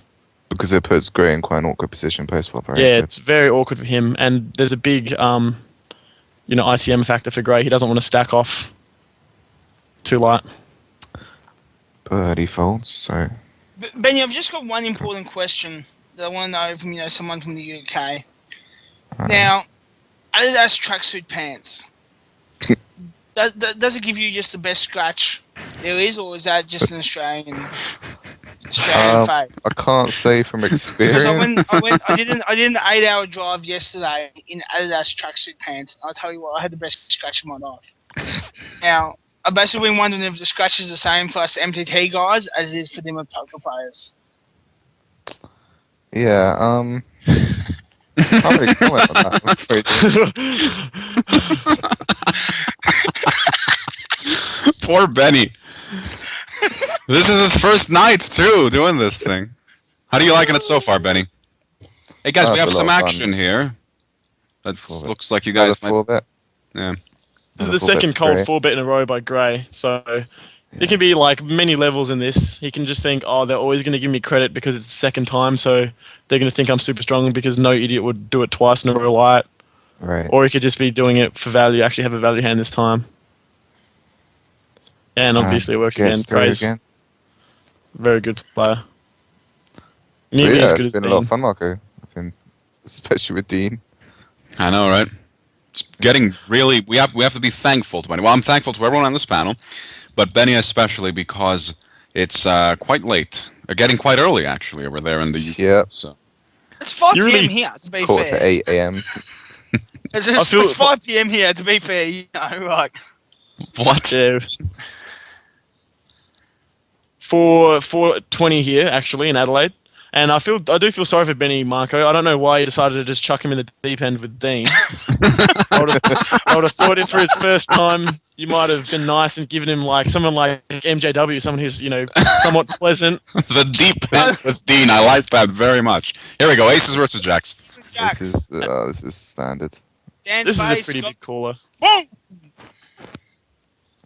Dan face. Oh, Dan wow. with a huge chip lead now. To be fair, Chew's got a point there. Yeah, thanks, Chew. You put a limit player and a staker. It's like expert commentary play poker for a living. Well, it's funny. Yeah. I was just telling Benny about this earlier. We're just a few days ago is when we started trying to assemble these teams. The people that come on and do commentary for these tables, and sometimes you just gotta work with what you have. So I'm talking to Benny and Dean. You Skyped me. You're like, oh, I have a former horse in the 109. I'm like, okay, so you're gonna be watching it, huh? Yeah. All right. Want to do some commentary? Sure. And Benny was ready to go and pop his commentary cherry as common cherry. You understand, you can't just put an Australian with someone they don't know. Australians are wild cut snakes. You've got to warn people first. You can't just be like, okay, we got a all in here. I think APD would be quite tilted there with the Jacks. He could be fairly wide here. He also has rapist avatar, so you can tell it's not man. And Dan Face was very slow to call there with Ace King. Oh! Yeah, that's really so cool. But yeah, get sucked down. So, I do get a bit excited. Boom. Hopefully, for the viewers watching this table, we can get a Grey and APD heads-up battle, because that would be quite interesting to watch. Someone said earlier. What is Siyatusha saying? Somebody won't see numbers? I do. I think is he trying to get? Yeah, he's trying to get a deal. Yeah, he's trying to get a deal. Really been trying to. Yeah, and every time he says that, pretty much no interest from anyone. Yeah. Okay. I'd be very surprised if Grey would deal against these players. Yeah. Especially I think Pickled Egg will be in his interest to deal. But. Yeah, dealing is not that common against with good players, and it's especially six-handed. They'd probably wait till it gets at least short-handed to talk about a deal. Yeah, so maybe. What can we tell about the Siyatusha Ukrainian from his eagerness? I mean, here we go, an all-in from Gamble Nicky, which is such a cute name, but he's got Sauron's eye as the avatar. Yeah, it's quite funny. Sauron's eye versus the Lord of the Rings ring over the other side. You see that? What is it? Yes. Sauron's eye versus Lord of the Rings ring over the other side of the other avatar. Oh, really? That's true, yeah. What the hell does that mean? What's Sauron's eye? The avatar for Lord of the Rings. Yeah. It's an adult movie, Dean. Oh, okay. I'm sorry. I didn't know I was surrounded by nerds. I apologize. Yeah, that's us, Dean. I was too busy, I won't even go what I did when I was younger. Yeah. That's not for this audience. Dean, do you follow Australian rules football? Well, I do have... do you know the answer to this already? Or No, I honestly don't. Okay, I've got a bulldog tattoo on my arm. Is that of the former Footscray? Footscray Bulldogs, yes. Okay. Interesting. Why is that? Who do you go for, Adelaide? I'm actually St Kilda supporter, to be honest, but unfortunately we're not playing the finals. Well, that's not too bad. At least you can't bag me. For those that basically... St Kilda and the Bulldogs is like the random chew of the poker world. Maybe once they'll get successful, but most of the time they're going to lose. They're not good at all. This is an interesting raise from Dan Face on this flop texture. He can be repping very wide, but he can also be raising because APD is going to bet fold the flop a lot. It'll be interesting to see how this hand plays out because APD he'll slow down on the turn. No, he's probably. Well, he can definitely check an ace here. Yeah. He can also check a jack. And the queen is a pretty interesting card. He can check an ace there. What ace would he, other than? Well, Dan Face can ace check because he's going to raise like No, I mean, but what ace is he check raising other than ace of diamonds? Ace with diamonds. No, I'm saying he can check on the turn once the turn hits. He can check that to APD. Right, Not I check thought you were raise. saying he Just check check with to it. him. No, well, he check raised the flop. I know. So- Yes, I'm saying on the turn though, when the ace hits, he can check that a lot. Because usually you'd can. I thought you said check with an ace as if he had an ace. Never mind. That's exactly what I'm saying. I'm saying Dan Face on the turn can check now that he has hit an ace. Is there anything else I need to clear? No, but what ace would he be check raising the flop with? That's what I'm trying to say. But that's what I mean. He can just have a random ace there and just turn it into a bluff on the flop. Okay. Because What's on 6-7 the shove there? on what shove? Sorry. So I just you said with your shove there like 40 bigs. Yeah, it's not the best shove. Gamble Nicky might be a bit scared money and just have a value hand and just going to put it in. So when you say not the best shove, what do you mean by that? Traditionally, you don't rejam 40 big blind stacks. So what are you trying to say about that person as a player? Unconventional. By unconventional, At best. what does that normally mean?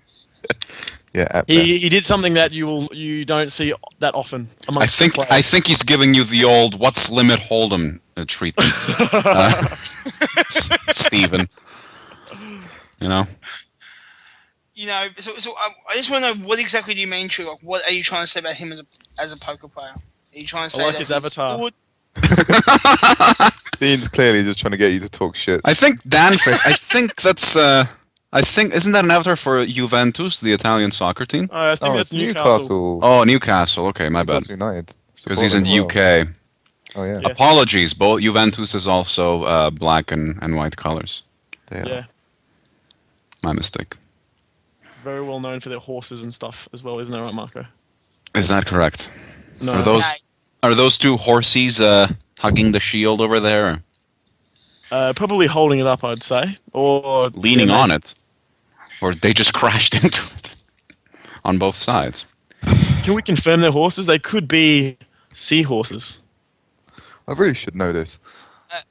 Okay, just to be gentlemen, I've got to go put the roast potatoes in the oven, so I'll be back in a few minutes during the break. Just thought I'd put that out there. And someone earlier asked, who is Gray31? Is he a pro? And I looked him up. It's a fellow by the name of Grayson Ramage or Ramage or something. Okay. And is he a 2+2er? Because there was like a sweat thread on 2+2. Do you know him, Random? Yeah, I don't know him personally, but he is a high stakes player, very well known. He's been around for a long time. He's got just over $2.5 million in cash is online, and I think he's got a lot of live scores as well. $500,000 live as well. Yeah, so Okay. he won. What did he win? He won something big. The 10K, I think. Did he win it? I'm gonna have to double check that. Let's have a look. Live or online? No, online. He's had some Alright, big okay. scores. Speaking of 10K, I'm curious. While we're on break, I'm curious about this high roller that's I think starts tomorrow. Who's gonna play that? Like, how many people do you think are gonna play that? What's the prize pool gonna be like? The 10K is going to be, I don't think that many online grinders are going to play it. I'm definitely not going to play it. But you will get a lot of live people that come and play it because they don't understand the difference between an online bind and a live bind. They think, 10K is, kind of normal for a big live event. But online is very rare, so you're just going to have a lot of the best players. Mm. And just looking through I've just opened the lobby and I've got a note on every single player except for one. You've got people like Mormon and Ben Wilnowski, Kevin McPhee, all the kind of regular high stakes tournament grinders. Nice. Yeah, pretty much there's only, how many people is that? It's 44 It's only players 44 registered. so far. Every But player there's registered. 1.25 mil guaranteed. How many players? Excuse me. 44 so far. Oh, really? What do you think it can get up to? It's in 9.5 hours. What do you think? They're going to get a fair few more players through satellites and stuff, I think, on the actual day. A lot of the smaller, the less, I don't know, baller, I guess you could say, MTT regs might sell action to get in. Because a lot of people like glory hunting into something like this because it's going to be a smallish field. So, you're just going to have a lot more chance of final tabling it. Mm-hmm. But it's going to be a very tough event for sure. Well, listen, it'll be interesting to watch. We're going to be preparing to stream it, at least the final table, and should be fun. So anyone who's listening now, make sure to tune in to QuadJacks TV when the final table takes place. And I think I read somewhere that's going to be a 2-day event. Yep. Which means, like, but what are they going to do? I mean, if the turnout, like, could the turnout be like less than 100 or? It could be. Well, to be honest, I'm not sure how it's going to be just though. because the prize pool is 1.25 mil guaranteed, so it's pretty rare that stars ever don't reach their guarantee. Yeah. Okay. And I think they will in this. So, like, what it's going to happen? They're going to play down. Could they play down to like a final table and then pick it up the next day, or are they stopping? I think the structure's just going to be so good that it'll definitely go probably for the 2 events, because the really high rollers, you just get deep stacked and slow structures. So the structure you say is going to be is going to make for a longer tournament. Yeah, well, I just looked up the tournament info. Yeah, the blinds are every 30 minutes. Mm-hmm. So for online tournaments, half-hour levels is massive. Very long. That's really yeah. long. Okay. You won't play any other tournament that has half-hour levels like that. I see that the 700 has starting chips is 15k, which is 300 bigs, which is pretty hugely deep too. So yeah. Okay. Hey, here's a question. Actually, I was asking this to someone else earlier today, and Chu, you might know it because you've actually made a day 2. Do those begin just like 24 hours after the start time of? Yep. Okay, that's just fixed. 24 hours. Yep. Got it. Yep. Cool. Good to know. All right. Well, you know what? I'm looking forward to that. I mean, there's also like I think a 10K heads up. That seems to promises to be like even more idiosyncratic. Yeah. Always good to watch the heads up things, especially during the big series, because you have all the guys that come out that you just don't see. Like especially before WCOOP as a tournament grinder, you see all the old school names. People like QuadJacks come out and stuff you just don't see normally. And all these regs that you just have notes on that you just no hands. You're like, oh crap, I remember him. And the heads up is always good to watch. So I'm not sure if we can actually. They'll show a replay for that, or heads up's definitely going to watch that. I don't think they did a replay last time. Okay. Yeah, unlikely. There's also the 10K 8 game as well, which should be good to watch. There's a 10K 8 game? Yep. Really? Nearly the second last event, just before the main event. Got it. And what's the main? It's like 5K? 5, yeah. Okay. Well, look, I'm looking forward to all these events, guys, and catch them all on QuadJacks TV. So let's get back to event 19. I'll do my Alina Jad. WCOOP 19, we're starting. We're down to 6 players.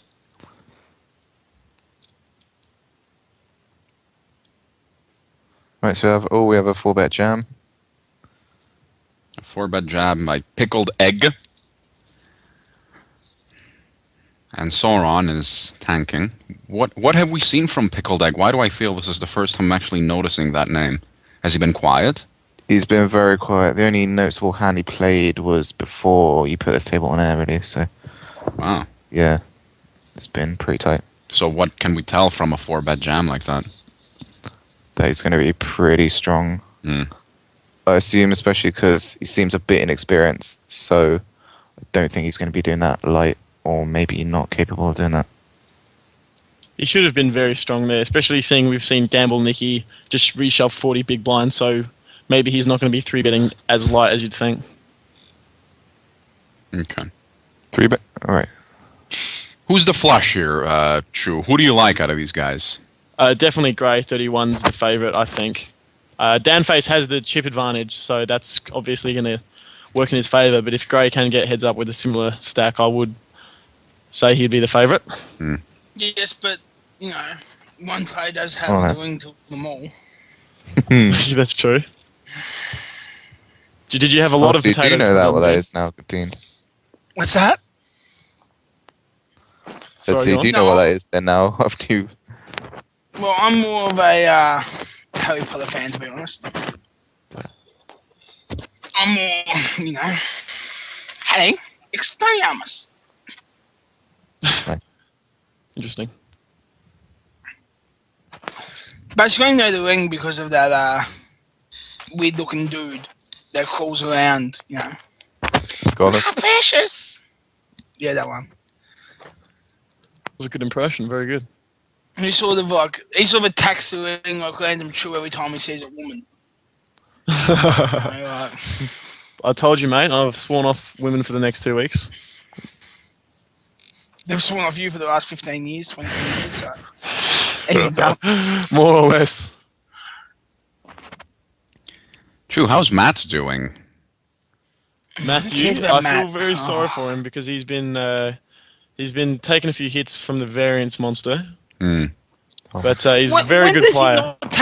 When does he not take a hit from the variance monster? Oh my god! I wouldn't be surprised if he I puts up a very big score. I babysit him more than I did my child. All in by Pickled yeah, Egg and a yeah. call. Oh! Sick. A freak He's gone two from pair. pickled eggs to It's 3 boiled holes. lollies. What? What the Pickled egg to boiled lollies. Oh dear. All right.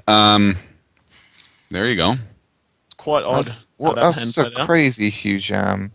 Just Yes. jammed like 20 times his bet on the check raise. That's kind of strange because That's huge. I thought we were saying that Pickled Egg had been conservative up at this point. Well, Oh, he is from Brazil. Might be a bit out of his depth, the old pickled egg. Okay. yeah, sounds it. Well, he is from Brazil. Or he And- is in Brazil. It's impossible for him to swear off women for the next 2 weeks.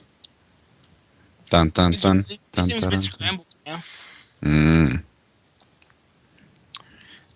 Question from Brand New Thrice 4 at Random Chew. Is Australia in danger? Notice how he's not asking Dean. Is Australia in danger of having online poker prohibited also? Actually, that's a good question, and that's... Okay, isn't that... Okay, so we got Random True, who knows nothing, and we've got me, who has actually worked with Nick Xenofold. And What? worked on the- His name is Nick Xenophon, so you can't even pronounce the man's name. And I you're can't telling me pronounce you've worked with him. Wait a minute, Dean, did you do something with the fawn? Yeah, I do some work with... I do some work with Gambling Victoria, basically. I help out... This is going to absolutely destroy my image right now. I don't even know why. Like, I shouldn't even mention this. This is going to make me look like a... Yeah. I work with At Trouble Youth Gambling Addicts. And basically what I do is I try and help prevent addiction, and I try and help educate the pitfalls of youth addiction and how to sort of notice when things are starting to get a bit too far for you. Dean, is this an enormous level? Because it's remarkable otherwise. No, Yes. no, it's true. It's completely true. Is it really? You know, well, those that know me, I do youth work, all that sort of stuff. Ever since I got myself clean in that, I'm involved with a lot of youth work, which is what I wanted to get into. Instead, I got back into staking. I Dean, think. can I ask you a quick question? What? Nick Xenophon, you say you do a bit of work with him. Is that with I've done Victoria? some. That's what the game. Basically, he's hugely against it. Why would he And- be with Gambling Victoria? Well, because you got to use. Because isn't he South Australian though, Dean? Isn't he actually a South Australian His citizen and federal actually lives in Adelaide? Yes, but every state is obviously putting their own fraud processes to it, aren't they? Are they? So everyone's trying to do their registrations at the moment. Xenophond or Xenofold or whatever you want to call the bastard, he's a douchebag, by the way. He's one of the 3 independents that has balance of power at the moment in Australia. And he's got the ability, he's trying to push through not only a pokey reform, is my internet dropped or no? He's also trying to push through an online gambling reform. Australia is at risk, but the thing is, Australians do love to gamble, and I think that there's just going to be more restrictions put in place. And the thing is, with online poker, is people don't sort of understand how much of a skill level is involved with it. So, you know, they're trying to put legislation in place to stop how much you can bet on it, how many tables you can play, how much you can withdraw. They're trying to bring tax into it, because at the moment we don't pay tax in Australia. And yeah, we are at risk. I don't know what Random True thinks, but I personally believe that we're hugely at risk at the moment. We'll see how it pans out. There has been talk about a trial of an online poker, something run by the government to see how that works. Right. They're waiting for the legislation. It was reported by, I think it was Poker Media that reported it, and it came out actually with a bit of controversy. A lot of people attacked them for saying something a bit speculative, but well, I'm just trying to see if I can find the article. As Pokerstars removed their office from Sydney? I'm unaware of their administrative capability. Because remember when Black Friday hit, under Australian law, if you're a gambling organisation owned in Australia, you can't run an online operation inside Australia. And that's why Merge, some skins on Merge, what skin is it? I can't even remember now. But some of the skins are on our Darwin's. We have an all-in. And Dan Face knocks out another. Nice. Who's got a huge chip lead now? And that should be good for a top 3 spot. He'd be very disappointed not to get heads up with that stack. But yeah, basically you can't have an ownership share. You can't have a company inside the country and offer services. So Merge wasn't able to, and Stars had to improve their office. I'm not sure if they've done that yet. But yeah, we're not looking safe at all. Well, it's really, no one really knows. We'll see how it goes. But it's supposed to be this trial, True, that you're talking about. I mean, it's actually supposed to be good in the long term for online gaming exploration, isn't it? It would only.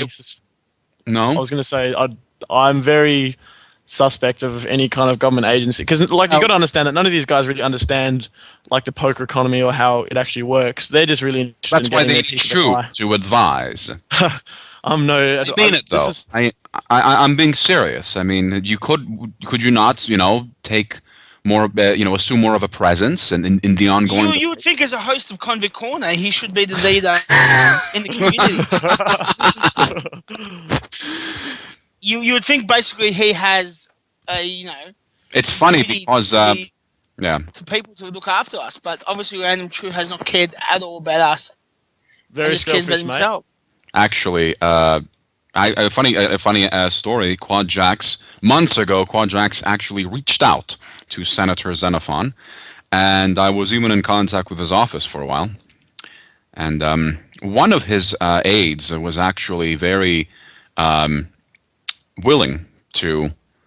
I mean, we wanted to interview him, and one of his aides, the first aide I spoke to, said, "Yes, that might be something that the senator might want to talk about. He enjoys talking about gambling. He's pretty media friendly, isn't he? Or he likes the media. But he's an absolute douchebag. He is. But he likes the biggest douchebag. Right.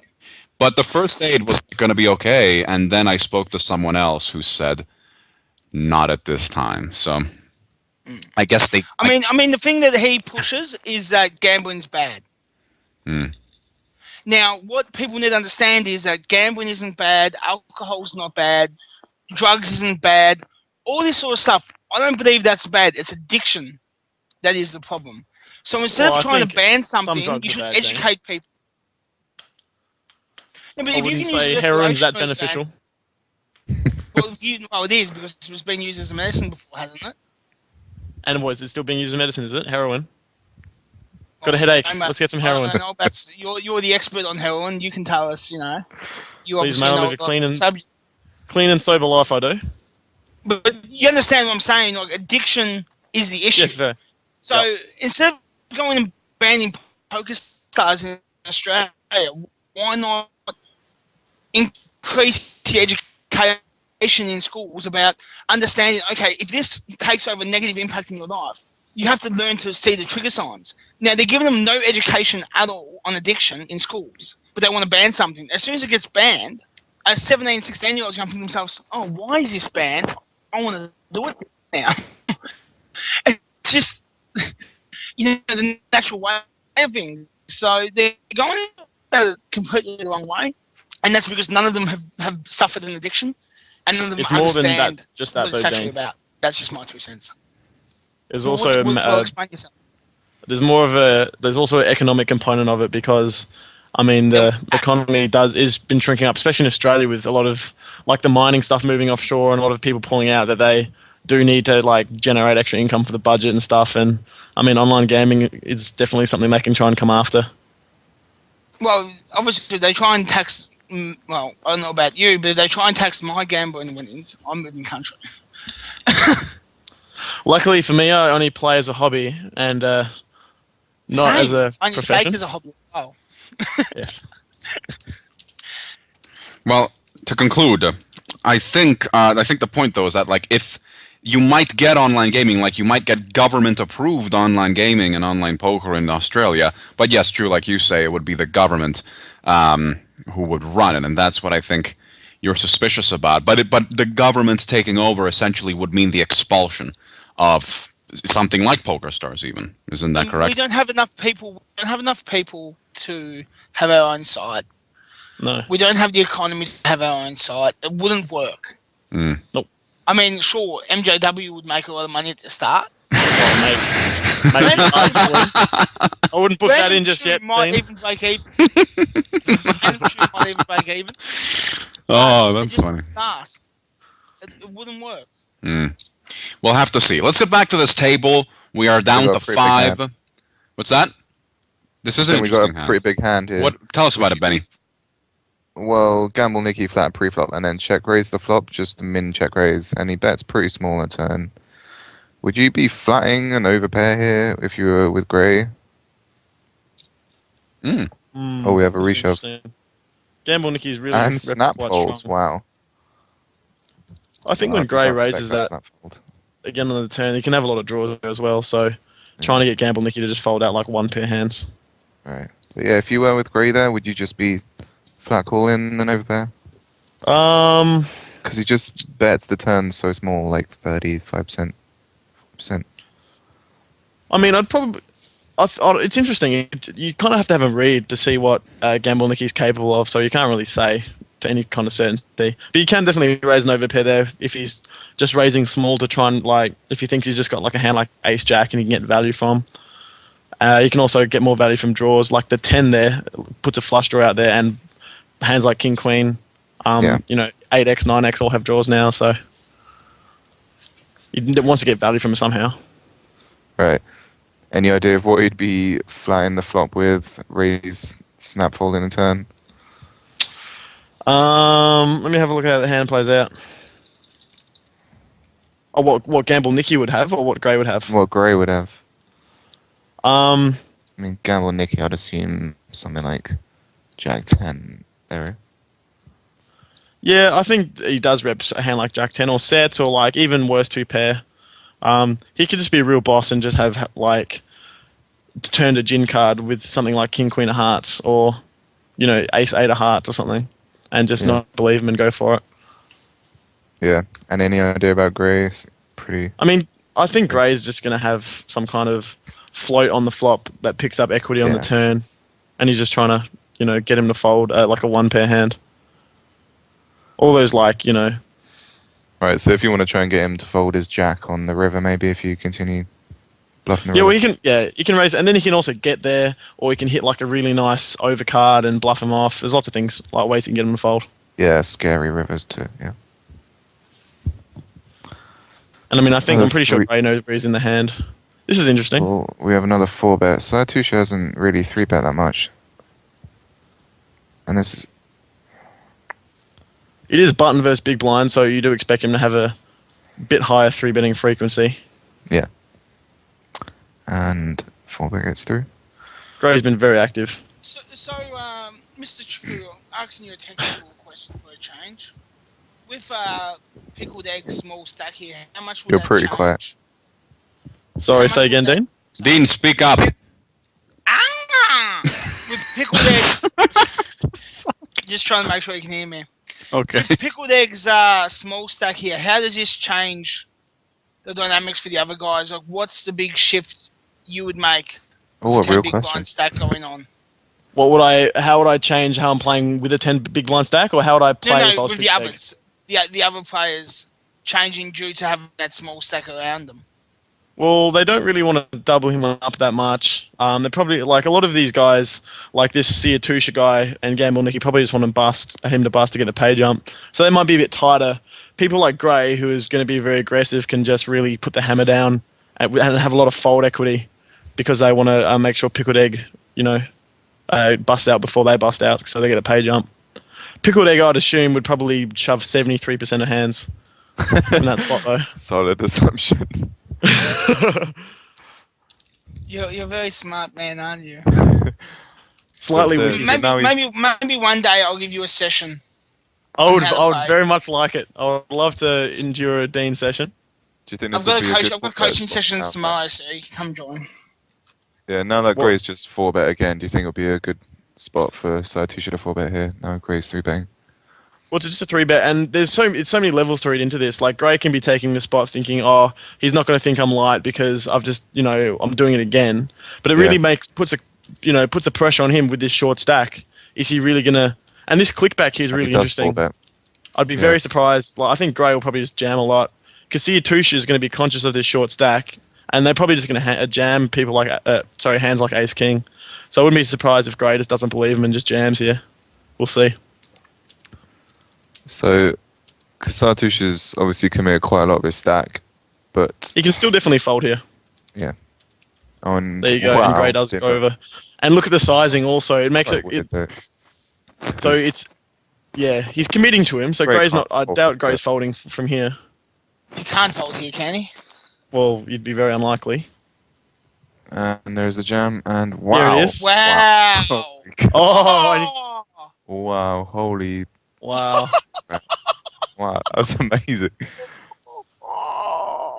So I said as Siatusha was pretty... I didn't believe him, and then, Gray just was actually inducing with a hand like Ace-Queen and did manage to get him to put in all the chips. Oh, I guess that was pretty sick induced then.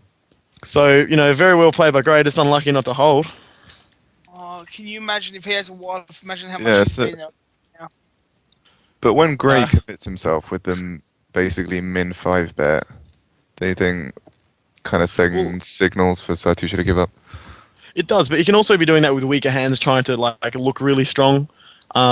It's also like he can just be taking a retarded line at the final table of a WCOOP where people can just get out of line because it's just you're never going to have that spot again. Do you know what I mean? You don't really need to be balanced.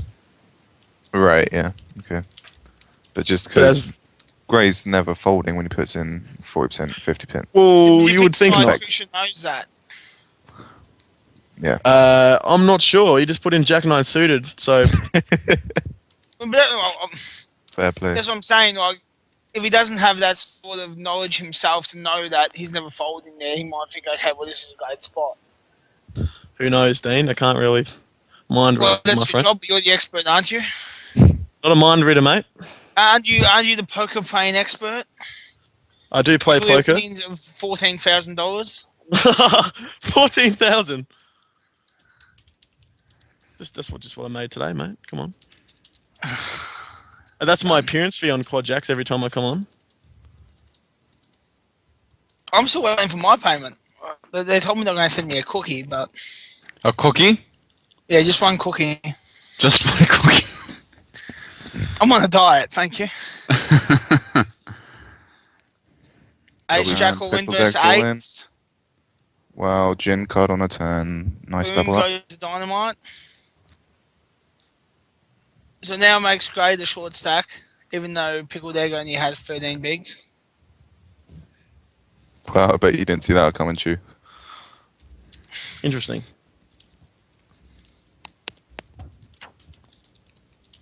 I mean, I doubt Pickle Well, Egg then ever again- can fall there. It's pretty standard, but the 8, yeah, I've Right, never see folded what- it. So. Pickled Egg. Especially when Dan face. Sorry, what was your question, Dean? No, just telling the viewers at home, that Pickled Egg's up to 840, actually trying to commentate on the poker instead of talking bullshit like you do. Oh, so you're saying I talk bullshit, Dean? Pretty much. That's a bit rich, mate. Cocksucker.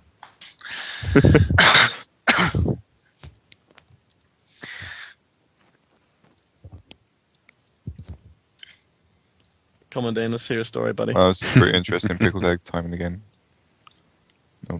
Ben Pickled Egg is still in. I mean, He's hanging on. Yeah, just double to and then rejam. Under pressure. Gets a reshove through.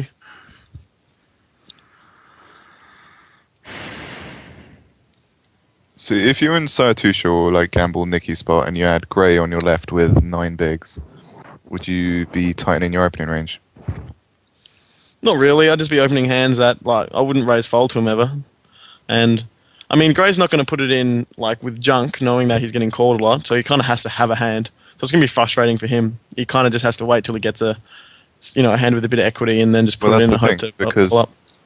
Yeah, but because he's tightening up there, and surely then you have to tighten up, because if you're opening, well, I don't know.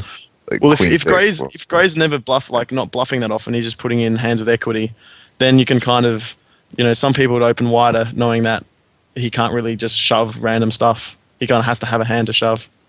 And then also Gray's, can kind of, if he doubles up, he can still ladder, up a couple of spots versus Pickled Egg and the others. So I wouldn't rule him out if he doubles. People have come back from worse. You've been playing any WCOOPs, Benny? Have I? Yes. No, well, I was actually going to play the limit one, but I had to go out tonight.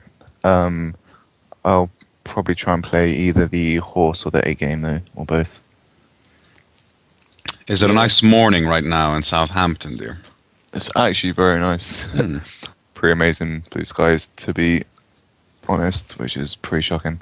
Looks like it's going to be a nice day. Not that you'll be enjoying any of it. You're probably going to go to bed. Thanks. Yeah, I'll be sleeping. Did you say you're from Southampton? That's right. Do you know a guy called Morgan? You got to help me out there. To be fair, Random True lives in a town in Australia that has about 7 people. So, yeah, Southampton probably got about 500,000 people.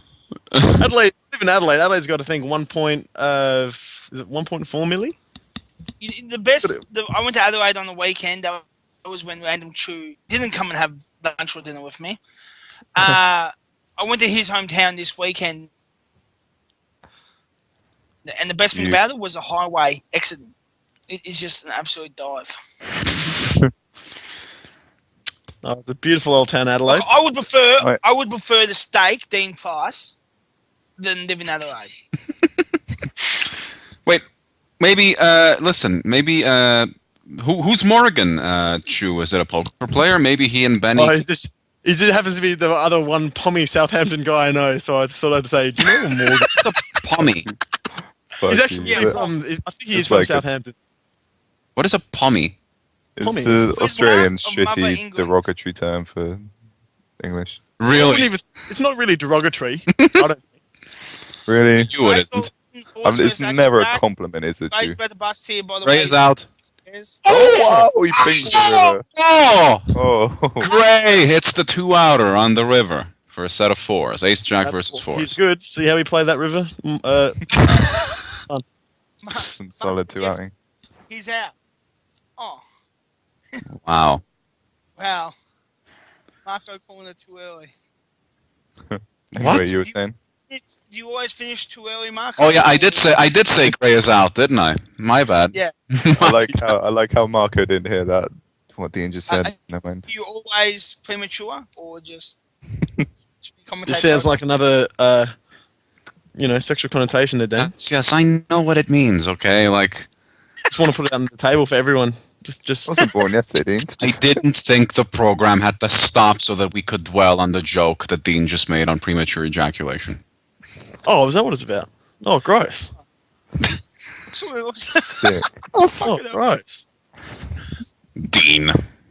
So Marco, I think the big question coming out today is, I think I'm going to have to take over from MJW. It's pretty sure me and True should be hosting. All right. Not just bring that up. If Dean came on, I wouldn't even do it. Because I wouldn't get a word in anyway. Okay, now that you bring that up, Dean, there is something, if we're going to take a break for a moment from the commentary of the Fanata, which I feel is all we've been doing since we started. Yeah, I was going to say. But there's a question. I got True, and I've got, here we go, All In by... You have an All In, yeah. Pickled Egg's probably pretty tight here, right? He should be fairly tight, especially with Gray opening the shorter stack. And Gray has to be very conscious of this as well. Kind of wide now. Not necessarily. He's not going to want to fold that stack that often.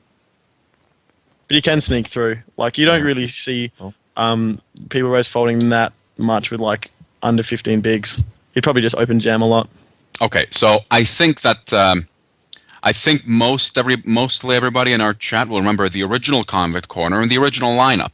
It was MJW and Mitch. You guys remember Mitch? Mitch. Okay, so Zach and I were talking about this the other day. We were thinking, what the hell happened to Mitch? We haven't heard from him in months. He was supposed to come to Las Vegas. He's what? He scammed me. He scammed you? He owes me over $1,000. Please, this is not NVG, okay? We're not going to use this as a venue. No, this is fine. No, he's being legit. This has been completely legitimate. He had $3,500 of a stake in his account. He went missing for a good 3 months, roamed on the internet. I was being very pressed, I thought, because he was a host on QuadJacks. He was a friend of MJW's. I believed that, it was going to be fine. Okay, while he's traveling and that, he'll send back the stake as soon as he can get online. I saw that he was online. He deleted me off Facebook. He blocked me on Twitter. Basically, I ended up having to contact some of his family members, and there was payments starting to be made back. We have a fight. Last payment was received around 2.5 months. I just want to pause that for a second, Dino. We have a 5-bet here. I mean, this is pretty... This is like huge. a pretty bad spot, yeah. Well... I was going to say, Dan Face is going to be light here a lot, but it just really puts Gamble Nicky in, like, the worst spot. Because, look, he's got the 2 short stacks, so he's just going to hammer the pressure down on Gamble Nicky. Because Gamble's... wow. That's an in. That's really hard to find 8s there. Yeah. I mean... And Kings wins it. Rather than getting Kings pre, waits but a good 5 seconds to call. That's huge. But wow, I never thought he'd do that with 8s, because surely you'd be thinking with the second place stack he's going to ladder at least. But it's more the fact that he thinks that when he 4-bets, he's just saying Dan Face is going to 5-bet fold a lot, and when he does 5-bet call, he's going to have hands like Ace King, Ace Queen, and he's going to flip with it. So it's he's doing that to induce a light 5-bet. Yeah. Well, I mean, you pick up a lot of chips. Dan Face, jeez. Yeah, unfortunate. When I asked about Mitch, that was not really the answer I was expecting to hear, but it sounds like that wasn't set up for anyone who's listening. Like, I didn't ask them to mention that. Or no, I know. I'm just saying. Here we go. Okay, I asked, and there was the answer. But like I said, I feel uncomfortable letting this be. Snap call. Ace Jack versus King. No 10. Need a 10. Nope. Ace Jack holds. Good game, Gray, down to 3. All right, we're already down to 3. Gray is out. But yeah, basically, at the end of the day, that's what happened, and hopefully, Mitch has paid most of it back, so hopefully he does the right thing and pays the end of it back. But yeah, good way, Marco. That's a great way to put up something I didn't want to really. I didn't think that he allegedly scammed you.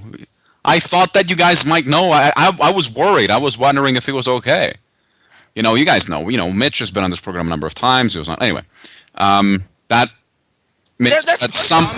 sheds some light on the incident. I'm sorry, Dean. I hope that things work out. Yeah, thanks for that. Thanks for reminding me. Stop what you're doing. That's just another mortgage payment. Okay. No more mortgage, but could have another anyway. There. I wish we could get into who's not Christian. Who's this 10-1 guy that's hosting? I was looking him up earlier. Christian something maybe. Team Online. I think he's a cash player. 10. Yeah, I've seen him play some cash definitely. And yeah, he just final tabled the limit WCOOP a couple of hours ago. He did. Just came in ninth there. Richard What a boss. Wow, holy crap. I just looked up pickled egg, and it's actually not as bad as I thought. He's got a $250,000 score in a 2K. Very handy. So, Must be good. Sorry, that's sarcasm. yeah. But I mean, it's not his only score. He's got another. He's won a 215 for 60k and another 87k. But yeah, so would you be really trying to push a deal here if you were Pickled Egg? Probably not. I want to play and win. I wouldn't.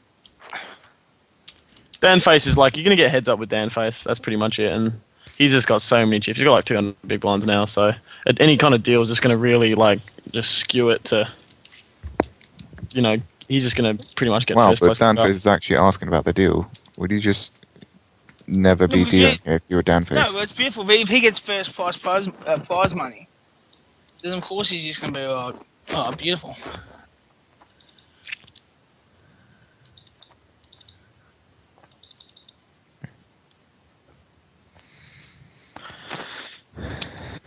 God.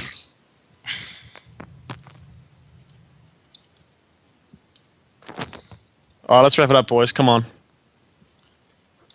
I know, I got me, You got a big roast or something on, Dean? yeah, I got a leg of them on. Just for yourself, mate? Yeah, I don't actually like feeding me child, you know, so, Oh, you do have a child. I forget about that. you know, I don't like feeding her. So 110k? Wow. Did you just see that request by Sad Touche? He says he wants 110k, which is No. over From 10k. Touche, lol, I don't think that's going to happen. Yeah, it's over 10k more than second. And Not going to happen. yeah.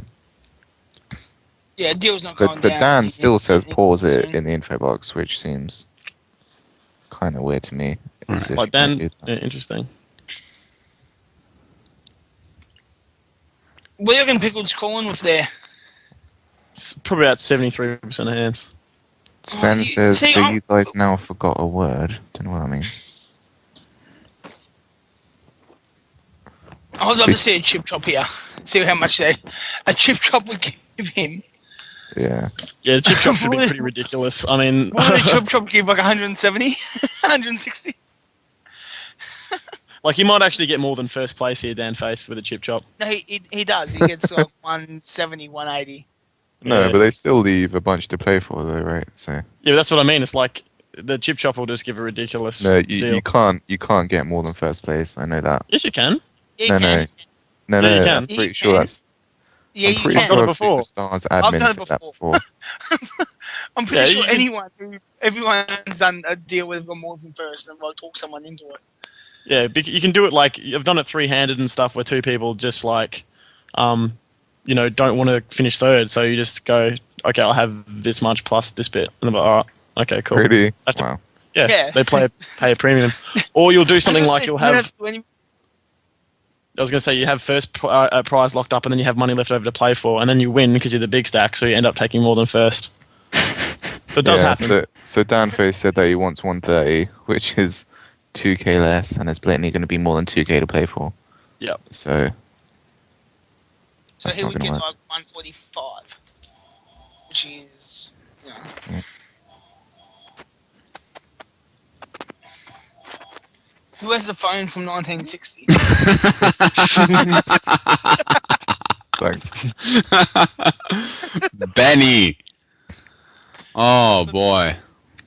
Might be your neighbors telling you to stop making this much noise at this hour. Yeah. It's 8:30. Is it Sunday? No. Crazy, yeah, It Sunday. is Sunday. Do English people go to church on Sundays, or is that just here? They do, yeah. All right.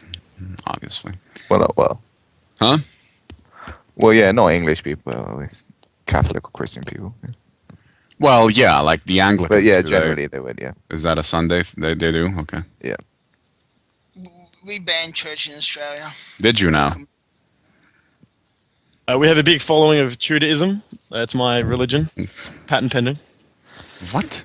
Trudeism. Judaism. Ah. All right. See what I do there? Play on words.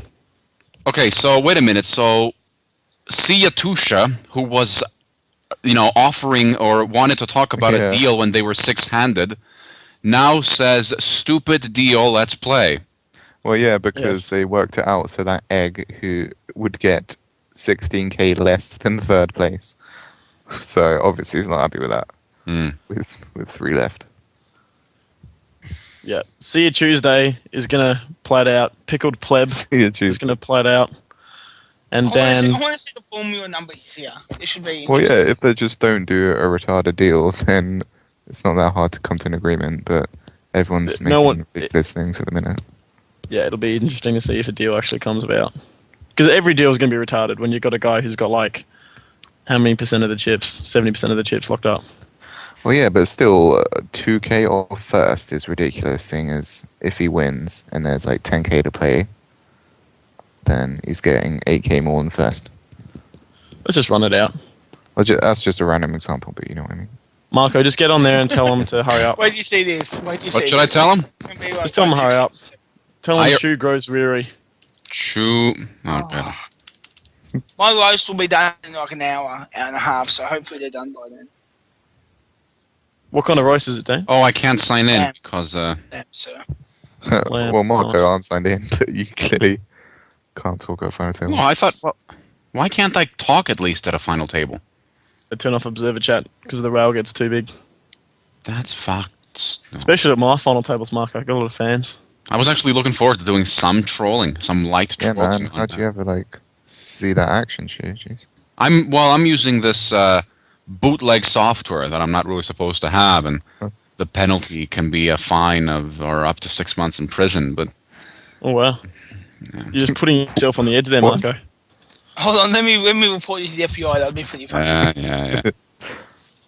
No, Debbie says you cannot talk at a real money table on Pokerstars if you live in the United States. But I can still watch. But yeah, no, it's final tables anyway. No observers can talk anyway. Well, no. Well, really? Oh. Yep. Oh. Yeah. Not they block it out. Anyway. They block it out on every tournament with a prize pool over $5,000. Right. So they look at that. So Dan faces. Yeah. So the deal is 7k more than first. And did I say that would happen? Yeah. I think it was pretty obvious. No deal. Tusha says no deal, as if that deal's actually possible. Yeah, Dan Face shouldn't budge. Tusha's not going to take less, and Pickled Egg's not going to take less. So Dan Face shouldn't budge on getting potentially 13k over first. Of course, because it's basically how much do the other two not want to get third. Oh god, this is like watching bloody autistic children like solve a Rubik's Cube. Oh, dude, you did not go there. That's Come on. Well, it might be good. Those poor autistic kids. It's at the line, and you just crossed it. Alright? As you said, I'm a very politically correct, nice guy. I'm the biggest troll in the history of poker. The biggest troll in the history of poker just told you went too far. You gotta understand how, That's something I thought I would never hear Bogan say. There is a line and you just crossed it. So no deal? Play? Okay. No deal. Yeah, they clearly want to play. I'm surprised Dan said nothing over the last 2 minutes, but whatever. Here we go. So we have an instant shove here, and gets through. So the last couple of minutes, Marco's told us he's breaking the FBI law. Yes. And Random Choose made a joke about autistic children. QuadJacks. Classy, mate. No. Send me out some patches, Marco, so I can wear them next time I play live. Hey, okay. Get back to the patches in a moment, but brand new Thrice 4 in chat. How is that possible? You do not exist on Twitter, it says. Like, how is this man doing it? Talk about bypassing some sort of block. Anyway, he's asking he says anyone know when Full Tilt is going to relaunch, and I think they said like by November. Yeah, well, in November. Yeah, I saw an answer in the thread recently. They said definitely not September and probably end of October, beginning of November in that thread. I'm curious because I think you can all play on there, right? Yep. Yep. Okay. So, I can't play that well, but I'll give it a go. What's that? I said I can't play very well, but I might give it a go. Quite all right. You'll be backing a lot of people on. That's an interesting question. No, I won't be. What? No, well, number one, I've retired. Number two, Alright. I'm You not say you're sure. retired? Fired or retarded?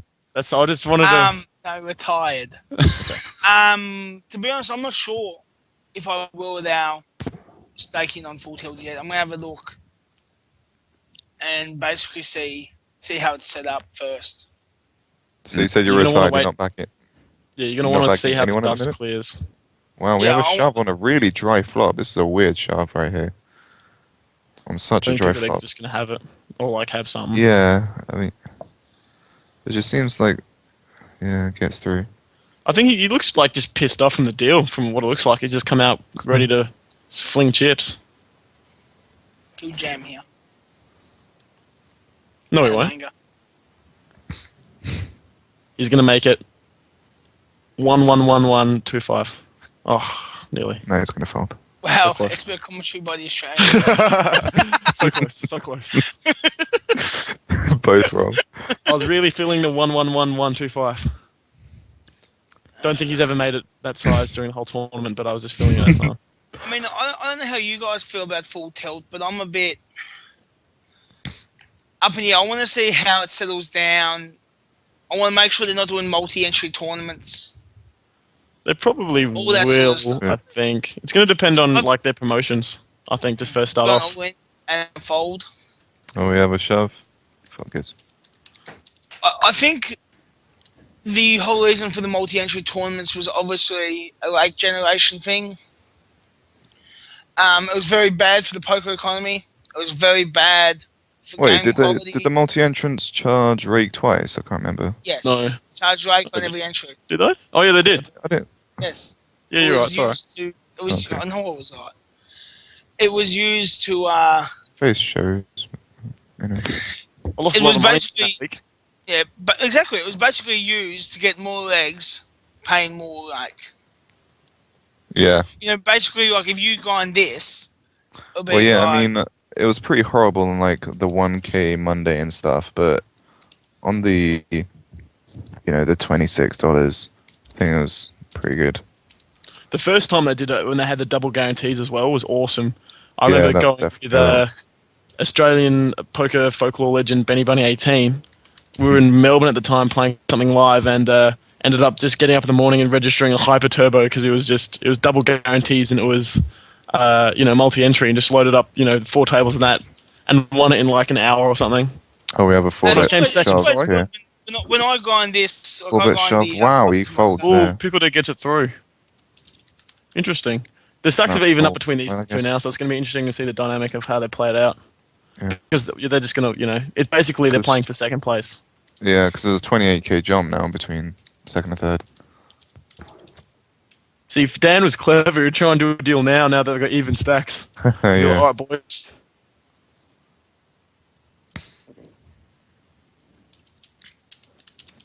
Because, yeah, if you were in either of those two spots, you wouldn't be really playing for first here, would you?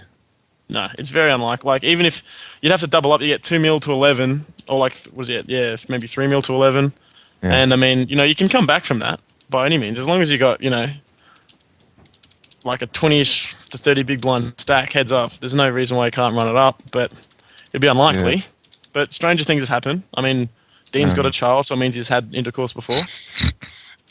So, like, if that can Yeah. happen, they could run it up heads up as well.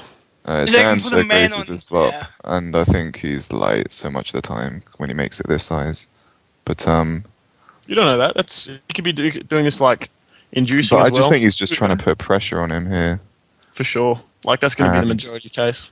And see, yeah, he was like, I was right. But when you think like, if you were Dan, thanks. But when you think if you're Dan, that'd be a good flop to just float. Cheers, Dean. To just Yeah, float. but, like, you want to float with Check some call. kind of equity, I guess. Or, like, a plan. If he just has rags there, You can't like unless you're calling to, do something at the turn. But then he's just going to barrel it off a lot, so it's kind of hard. A lot of airs, just like air balls are just going to raise flop. But you're right, because you'd expect him to just call a king and stuff, and yeah, exactly. So I don't think he reps much with that. he could raise like 6, like pocket sevens plus, and then just induce a spaz. Yeah, I thought he could be a6. I wonder what Tusha shoves there, because I think if he has a king, it'd just be flat calling.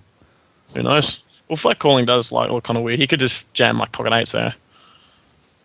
So yeah, I would be keen on the jam there. Well, I think you could be flat calling a lot there, but anyway.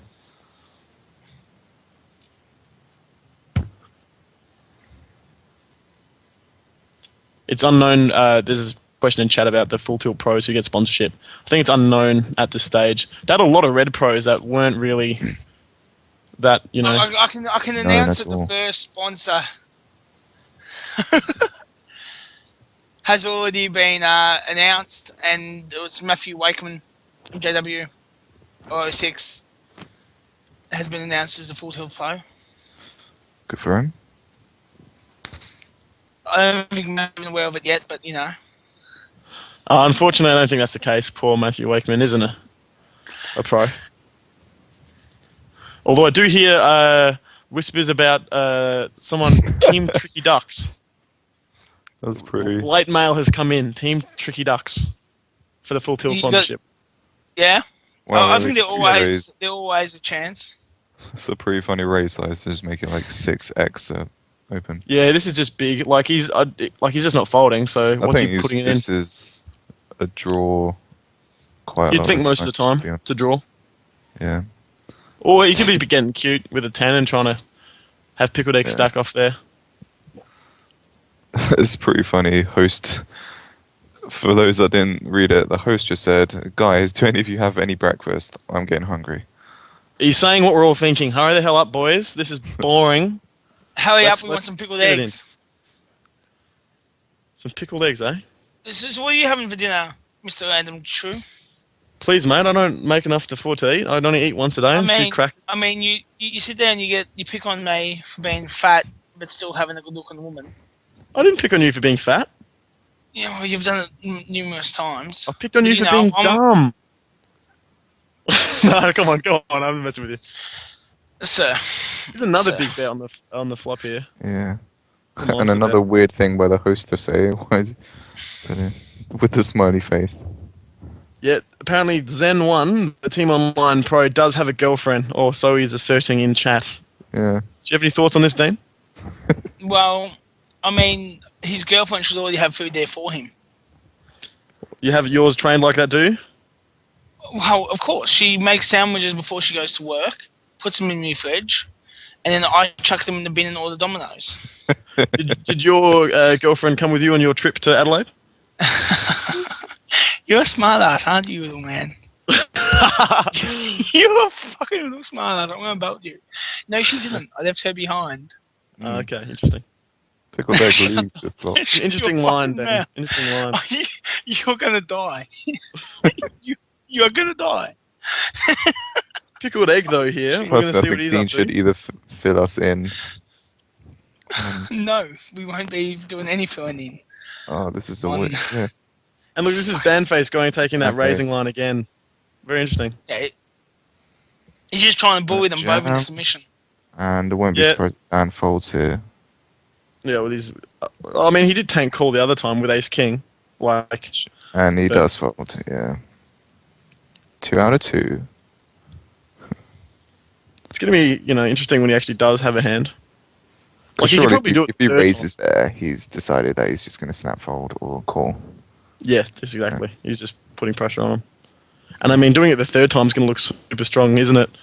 Because they're just thinking, wow, he's just going to call eventually, so... Can't have nothing all day, I guess. Marco, I'll just give you a quick update. Finals in the Australian Football League, we have West Coast versus North Melbourne. Oh, shit! What's the score?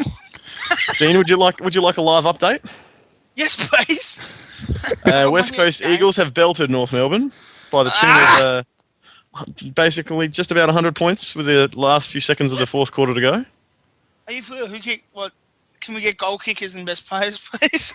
Andrew Embley seems to be best on ground with a 4-goal haul. Dean Cox putting in a good effort there. He's a ruckman. You must be fair. I love a big cock. Is Cox actually? Cox is an name. COX. Yeah. Were you talking about the football player or? Nah, not at all. Okay. How you doing? Very unfortunate. I know that Marco is a big fan of the North Melbourne Football Club, the Kangaroos. Very much. Sorry to hear that your team has been eliminated, Marco. I know, but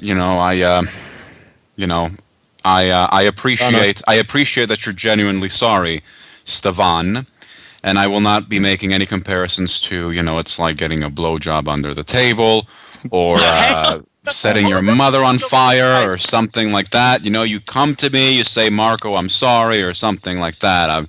If I had to choose between final table and the Sunday 500 or getting a blowjob under the table, I'm taking the blowjob under the table all day. I'll take the Sunday 500. That's because you're poor. So, winning the Sunday 500 means something to you. Because I'm poor? Yeah. Well, in comparison. Just so we know, pickled egg just doubled up? Yeah, pickled egg is... No, it didn't double up, you just chipped up. I just run away with this thing. Yeah, I bet Tusha's regretting not dealing, but... I don't think you can have any regrets when you've got, you've just got to play it out. All this deal chat's nonsense. You play to win. You can deal when, there's similar stacks, but not when there's, one overwhelming chip leader. Let's see if there's any hot biddies on Facebook, Marco. What's that? Just going to have a bit of a prowl on Facebook, see if there's any hot girls online. Oh, here's one. How is Matthew Wakeman? Oh, it's actually Matthew Pearson. Another guest of Convict Corner.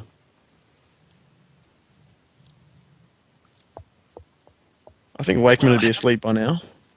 We do have the Sunday session coming up. How have I missed? I missed the football. I was meant to spend the entire day with my family. Instead, I've been on QuadJacks talking bullshit. It's nice to see you're such a selfless man, Dean. I know. Looks like I'll be back to living in the study again. You're doing what? Looks like I'll be back to sleeping in the study again. Oh, is that the proverbial doghouse? Yes, that is. Proverbial doghouse. Yeah, for the big dog. So, Mr. True, for an Australian guy, at what time do you have to wake up each day to play? Well, as well as I do, because you do play, that you have to wake up in the early mornings. During the winter time, when the time zones are at its worst, it is a 4 a.m. start for me. I normally do I go the other route. I like going the 9, 10 p.m. start. Start with all those late turbos and that, and then go into about 6 a.m. Oh, well, you'd miss out on all the best tournaments if you were playing high-stakes tournaments, Dean, unfortunately. If I was playing high-stakes tournaments, I'd have their houses. Possibly. Or a nice one. Not the way I play. Bit reckless. Next time you pop down to A-Town, Dean, we're going to have to get you jumping a cash game, I reckon. Seeing that you are, as you say, cashed up and one of the richest poker-related people in the industry, I'd like to see you put some of your dollars into the economy. No, so that never works well for me. I do always get a little bit of fear when I'm, in the $10 turbo and I see your name pop up, Dean. Oh, you're funny. More the 35 180s. When I accidentally reg the 5 turbo and I see your face in there, Dean. You gotta love those 5 turbos, bro. I'm making more dollars per game in an $11 turbo than you're making in a $215. Because you're making probably negative. Well, you're probably making a negative $10 return for every $215 tournament you play. Possible. And I've probably got 100% ROI. As I said, it is a hobby. we do it for the love. That's all right. So I took it serious for 2 weeks, made my 15 or so grand, and then went, fuck this. I don't understand how you guys do it, to be honest. Like, as Marco would know from someone who doesn't play poker at all, sitting back and watching people play poker is so much easier than actually like copying the bad beats yourself.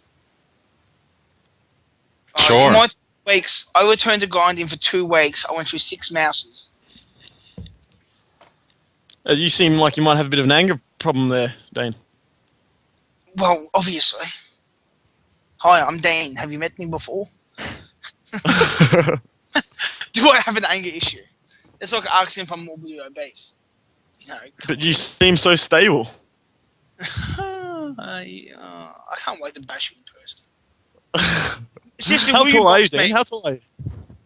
I'm 6'3". Really? Yeah.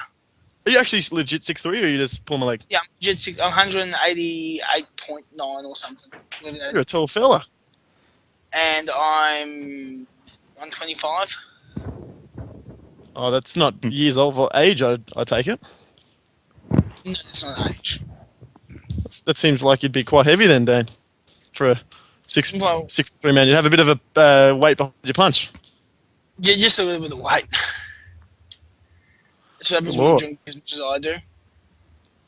Yeah, well, I'm sure a lot of that would be muscle, right? No muscle at all. Maybe about half. But that's the only muscle I've got. Oh, we've got some breaking news from the WCOOP 320 table. Dan Face, sorry, I needed toilet.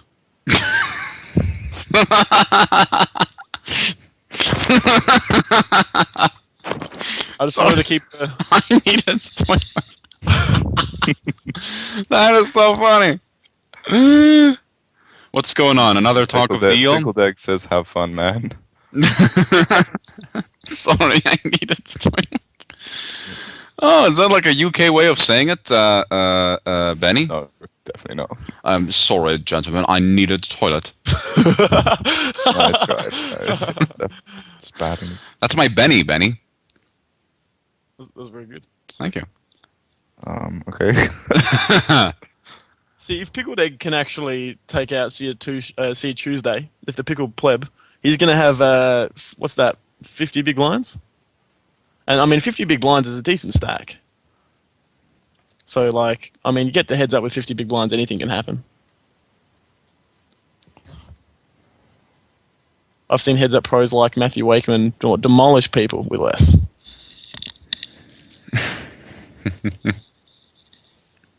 Not even joking, man. Pickled Egg says, we're all making a lot of $4. What? I think that'd be a typo. Yeah.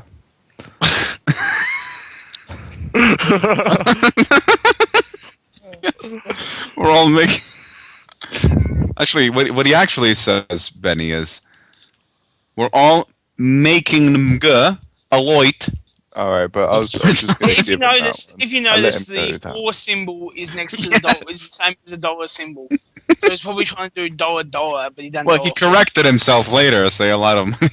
That's a sick read, Dean. All in. Wow, that was See you Tuesday goes. Whoa! See you next Tuesday. And it's the Pickled Pleb.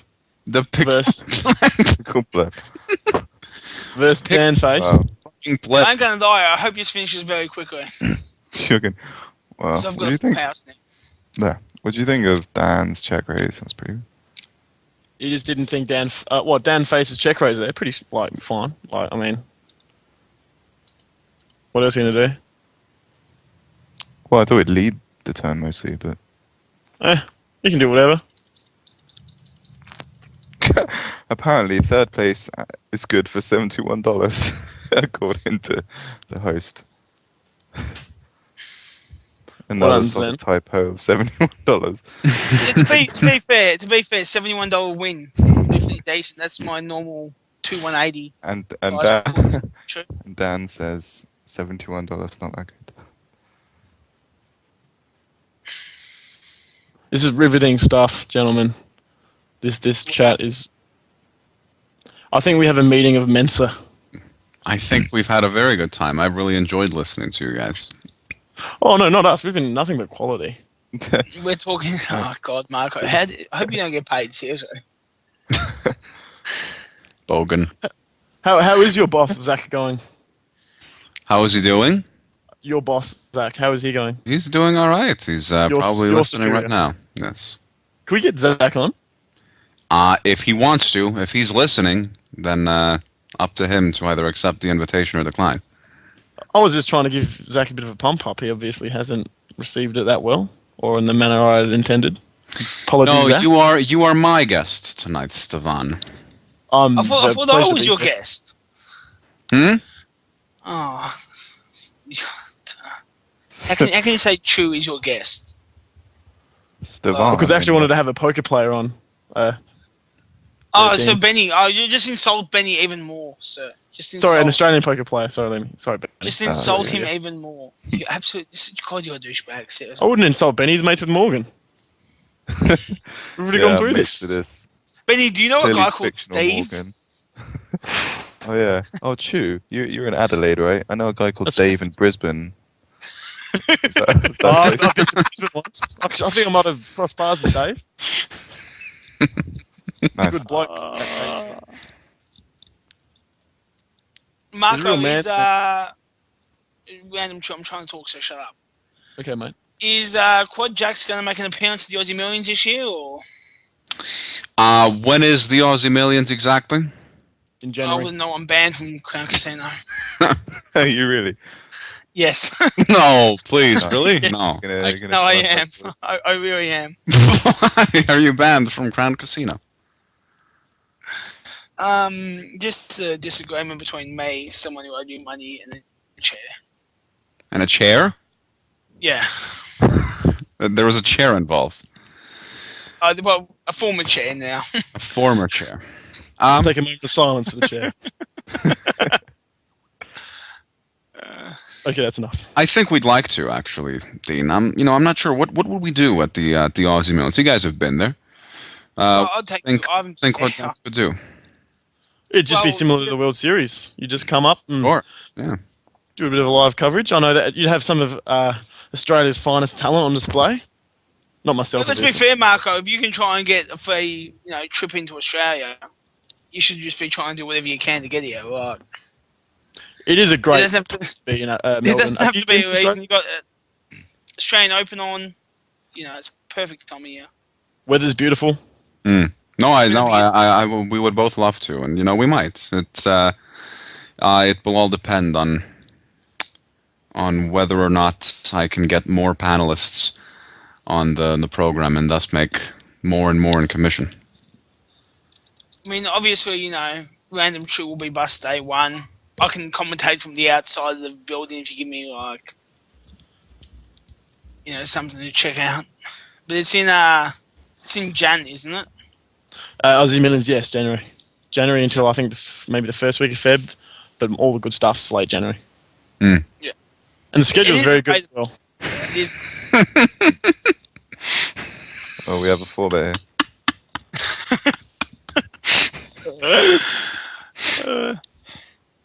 I can do this segment from outside the glass and just tap on the glass. I promise I'll be all in. Aces. Aces. Wow. 10 ball. 10. 10 ball. And No, there it is, gentlemen. Game. good game. And a big upset as the big chip lead actually wins the heads up. And that leaves just us. 10-1 chip lead. Gentlemen. Shocking. All right. Yes. I have to admit that was a pretty enjoyable few hours. Yeah, it was actually coming up on 4, if you can believe it. Oh. I've only been here for 2, unfortunately, but I think we really picked up after I come on. Yeah, sure, absolutely. Bit So you boring. guys get along? Come on. Oh, me and Dean, yeah, we get along. We like to fucking mess with each other. You got to understand this is how it works in Australia. Like, if I was to sit there and be a nice guy to Chew, it would mean I despise him. Like, by the Always fact that I attracted. picked on him, the more we pick on each other means the more we get along. That's Chew is like a miniature version of me. He just wishes he was as good a troll, as good looking, the works. Well, listen, gentlemen, I want to thank you all, and I want to go kind of like around the table and talk to each of you and ask you, what you've made of tonight, if you've enjoyed yourselves, if you have anything else to promote, and whether or not you think you might like to join us again in the future. Benny, we'll start with you. This was your first night of commentary here on QuadJacks TV. Yeah, well, I think it was a lot of fun, obviously. Cheers, Zach. It's not a fail. Benny did very, very well. Yeah, it was a lot of fun with Dean. Obviously, I want to do it again, as I said. Yeah, so, well, you know where to find me for anywhere else. And, oh, thanks. And, cheers, Hayes. Yeah, it was a lot of fun. What was the other question? The question is, what did you make of the play we saw tonight? Did anyone stick out? It's kind of a post-game wrap doing. Well, obviously the second table was a lot better than the first. The first had some pretty questionable play, to say the least. Eliciting laughter from Dean as he said it. What do you think, Benny? What are some other tournaments in this WCOOP that you're looking forward to? Definitely the 10K 8 game and the high roller heads up and the high roller heads up. Oh yeah, the 10K heads up. The 10K heads up and the other 10K. And also the high roller horse, 2K horse. I think all of those are going to be pretty stacked fields. All right. Well, Benny, I want to say I am very thankful to you for making time to, and Benny especially, like he's really gone out of his way and sacrificed his entire night to be able to join us. Benny, if you're ready to be as wild and crazy again like that, we'll be happy to welcome you on another panel.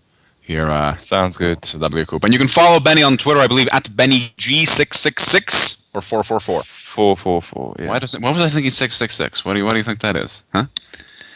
Anyway. Devil maybe. All right. Thanks, Benny. Dean, let's talk about. Let's talk. You should and good night and good morning.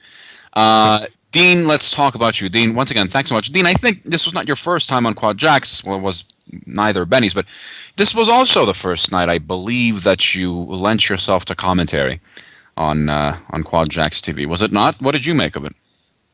Well, I mean, it was my first time commentating. Obviously, I've been on as a special guest and that sort of stuff, but I mean, I enjoyed it. I'm obviously not as good as a poker player as these two guys. I'm more, the businessman of poker. But yeah, I like what you guys are doing. I like that, there's sort of getting that commentary out there and being able to sit and talk about events and give people something to listen to while the final tables are on. So yeah, I enjoyed it. It was good having Benny having to put up with two crazy Australians for the poor bastard, but... All right. Well, listen, we've had a lot of fun with you, Dean. Was this something you'd like to do again in the future? I mean, obviously talking poker isn't my strong suit, but I'm always happy to help you guys out whenever you need. Yeah, it was good fun. Tell us, are there, from a playing or backing or spectating perspective, what are some of the tournaments you're looking forward to this WCOOP? What do you think should be some interesting ones? I mean, I'm looking forward to the high roller event. I just think those events are just such on a whole different level of standard of play, because the only guys that register it are guys who are either really rich businessmen or the cream of the crop of poker, and they're the sort of event that I like to sit down and just watch and enjoy.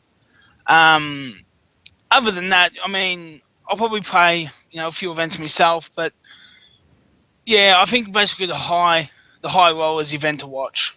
That's going to be a very fucking good tournament. Awesome.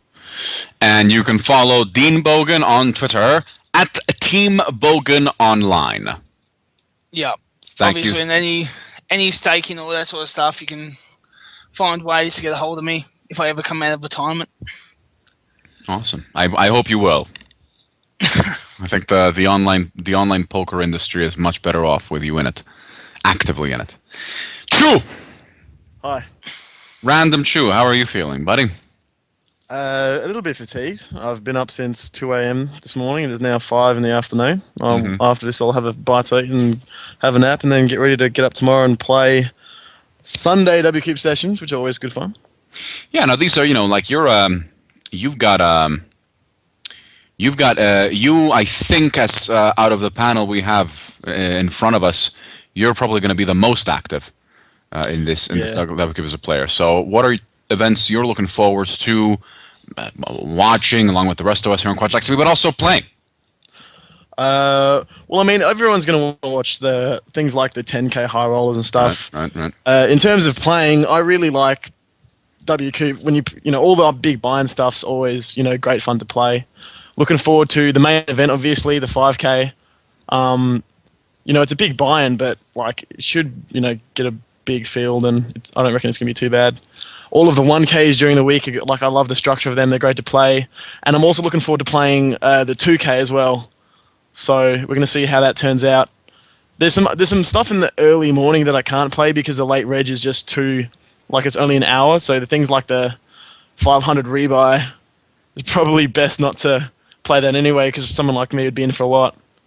But tomorrow we've got the $700.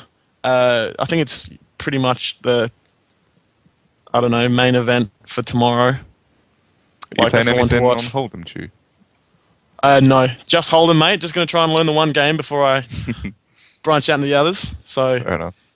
Yeah, 700 tomorrow. That's the one to watch. There's some second chances. We'll see if we play them. There's a 1K second chance, but the only problem with that is that they don't run satellite, so the field is traditionally a lot stronger.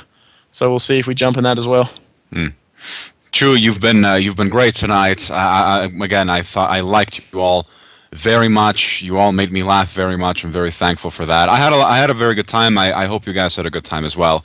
And don't forget, you can follow Stevan on Twitter as well at @random_chu, CHU. Please follow him. Let's see if we can give him another spike of about 30 or so followers. I just want to put a quick brag out there, Marco. I actually reached that pivotal point in the Twitter game where my followers actually surpassed my following number. So now I feel like I am a celebrity. That's good. If I wasn't already before, so now I officially, according to Twitter, I am somebody. Well, look, I mean, listen, I'd like to invite you've all proven tonight that, and today, based on where you are in the world, that you're very, very interesting characters. And so I invite you all to start tweeting more. You have followers, the people, the QuadJacks viewers who either already follow you or have followed you now on our command. They're going to like reading what you tweet. So give them something to read, to give them something to think about. You're all capable of doing it, and you'll see that the more you do it, the more your Twitter following will actually grow. So, I'll take that on board. Thank you. So listen, guys, and one more thing. You all go get some rest. You all need it. And don't forget, both you guys on the panel and you guys listening at home and watching at home, that tomorrow, I don't know if we're going to be live because tomorrow I don't think there are any finals. Those 3 WCOOP events begin tomorrow. I think they're all 2-day events. Is this supposed to be playing me out? Please stop the Hilltop Woods. Please stop. Cross promo there. Can we please cut the... I'm almost done. So, no, I don't think we have any final tables tomorrow, but we will on Monday. So this Monday... is Del Roxy. This is Del Roxy. That's actually quite impressive. I remember how bad your first one was, but that was good. I've been practicing in the off season. Nice. Pin in the Sorry, hours. Marco, were you saying something? Okay, thank you. So, like I was saying, Monday we're going to have a bunch of final tables, including the high roller, and I expect, welcome back, Chu. And I expect, all again, hanging up is not really that powerful on Skype unless you really boot people from the call. But we're going to do that on Monday. So don't forget, if you enjoyed watching tonight, Monday, the high roller table, that's going to be really fun to watch. We're going to be here. We're going to have other commentators. And I honestly cannot wait. So get your rest. Have a good time tomorrow. Run well. And best wishes to everybody. Thank you all for contributing to and watching QuadJacks.tv. Great. Thanks a lot, Marco. Thanks, boys.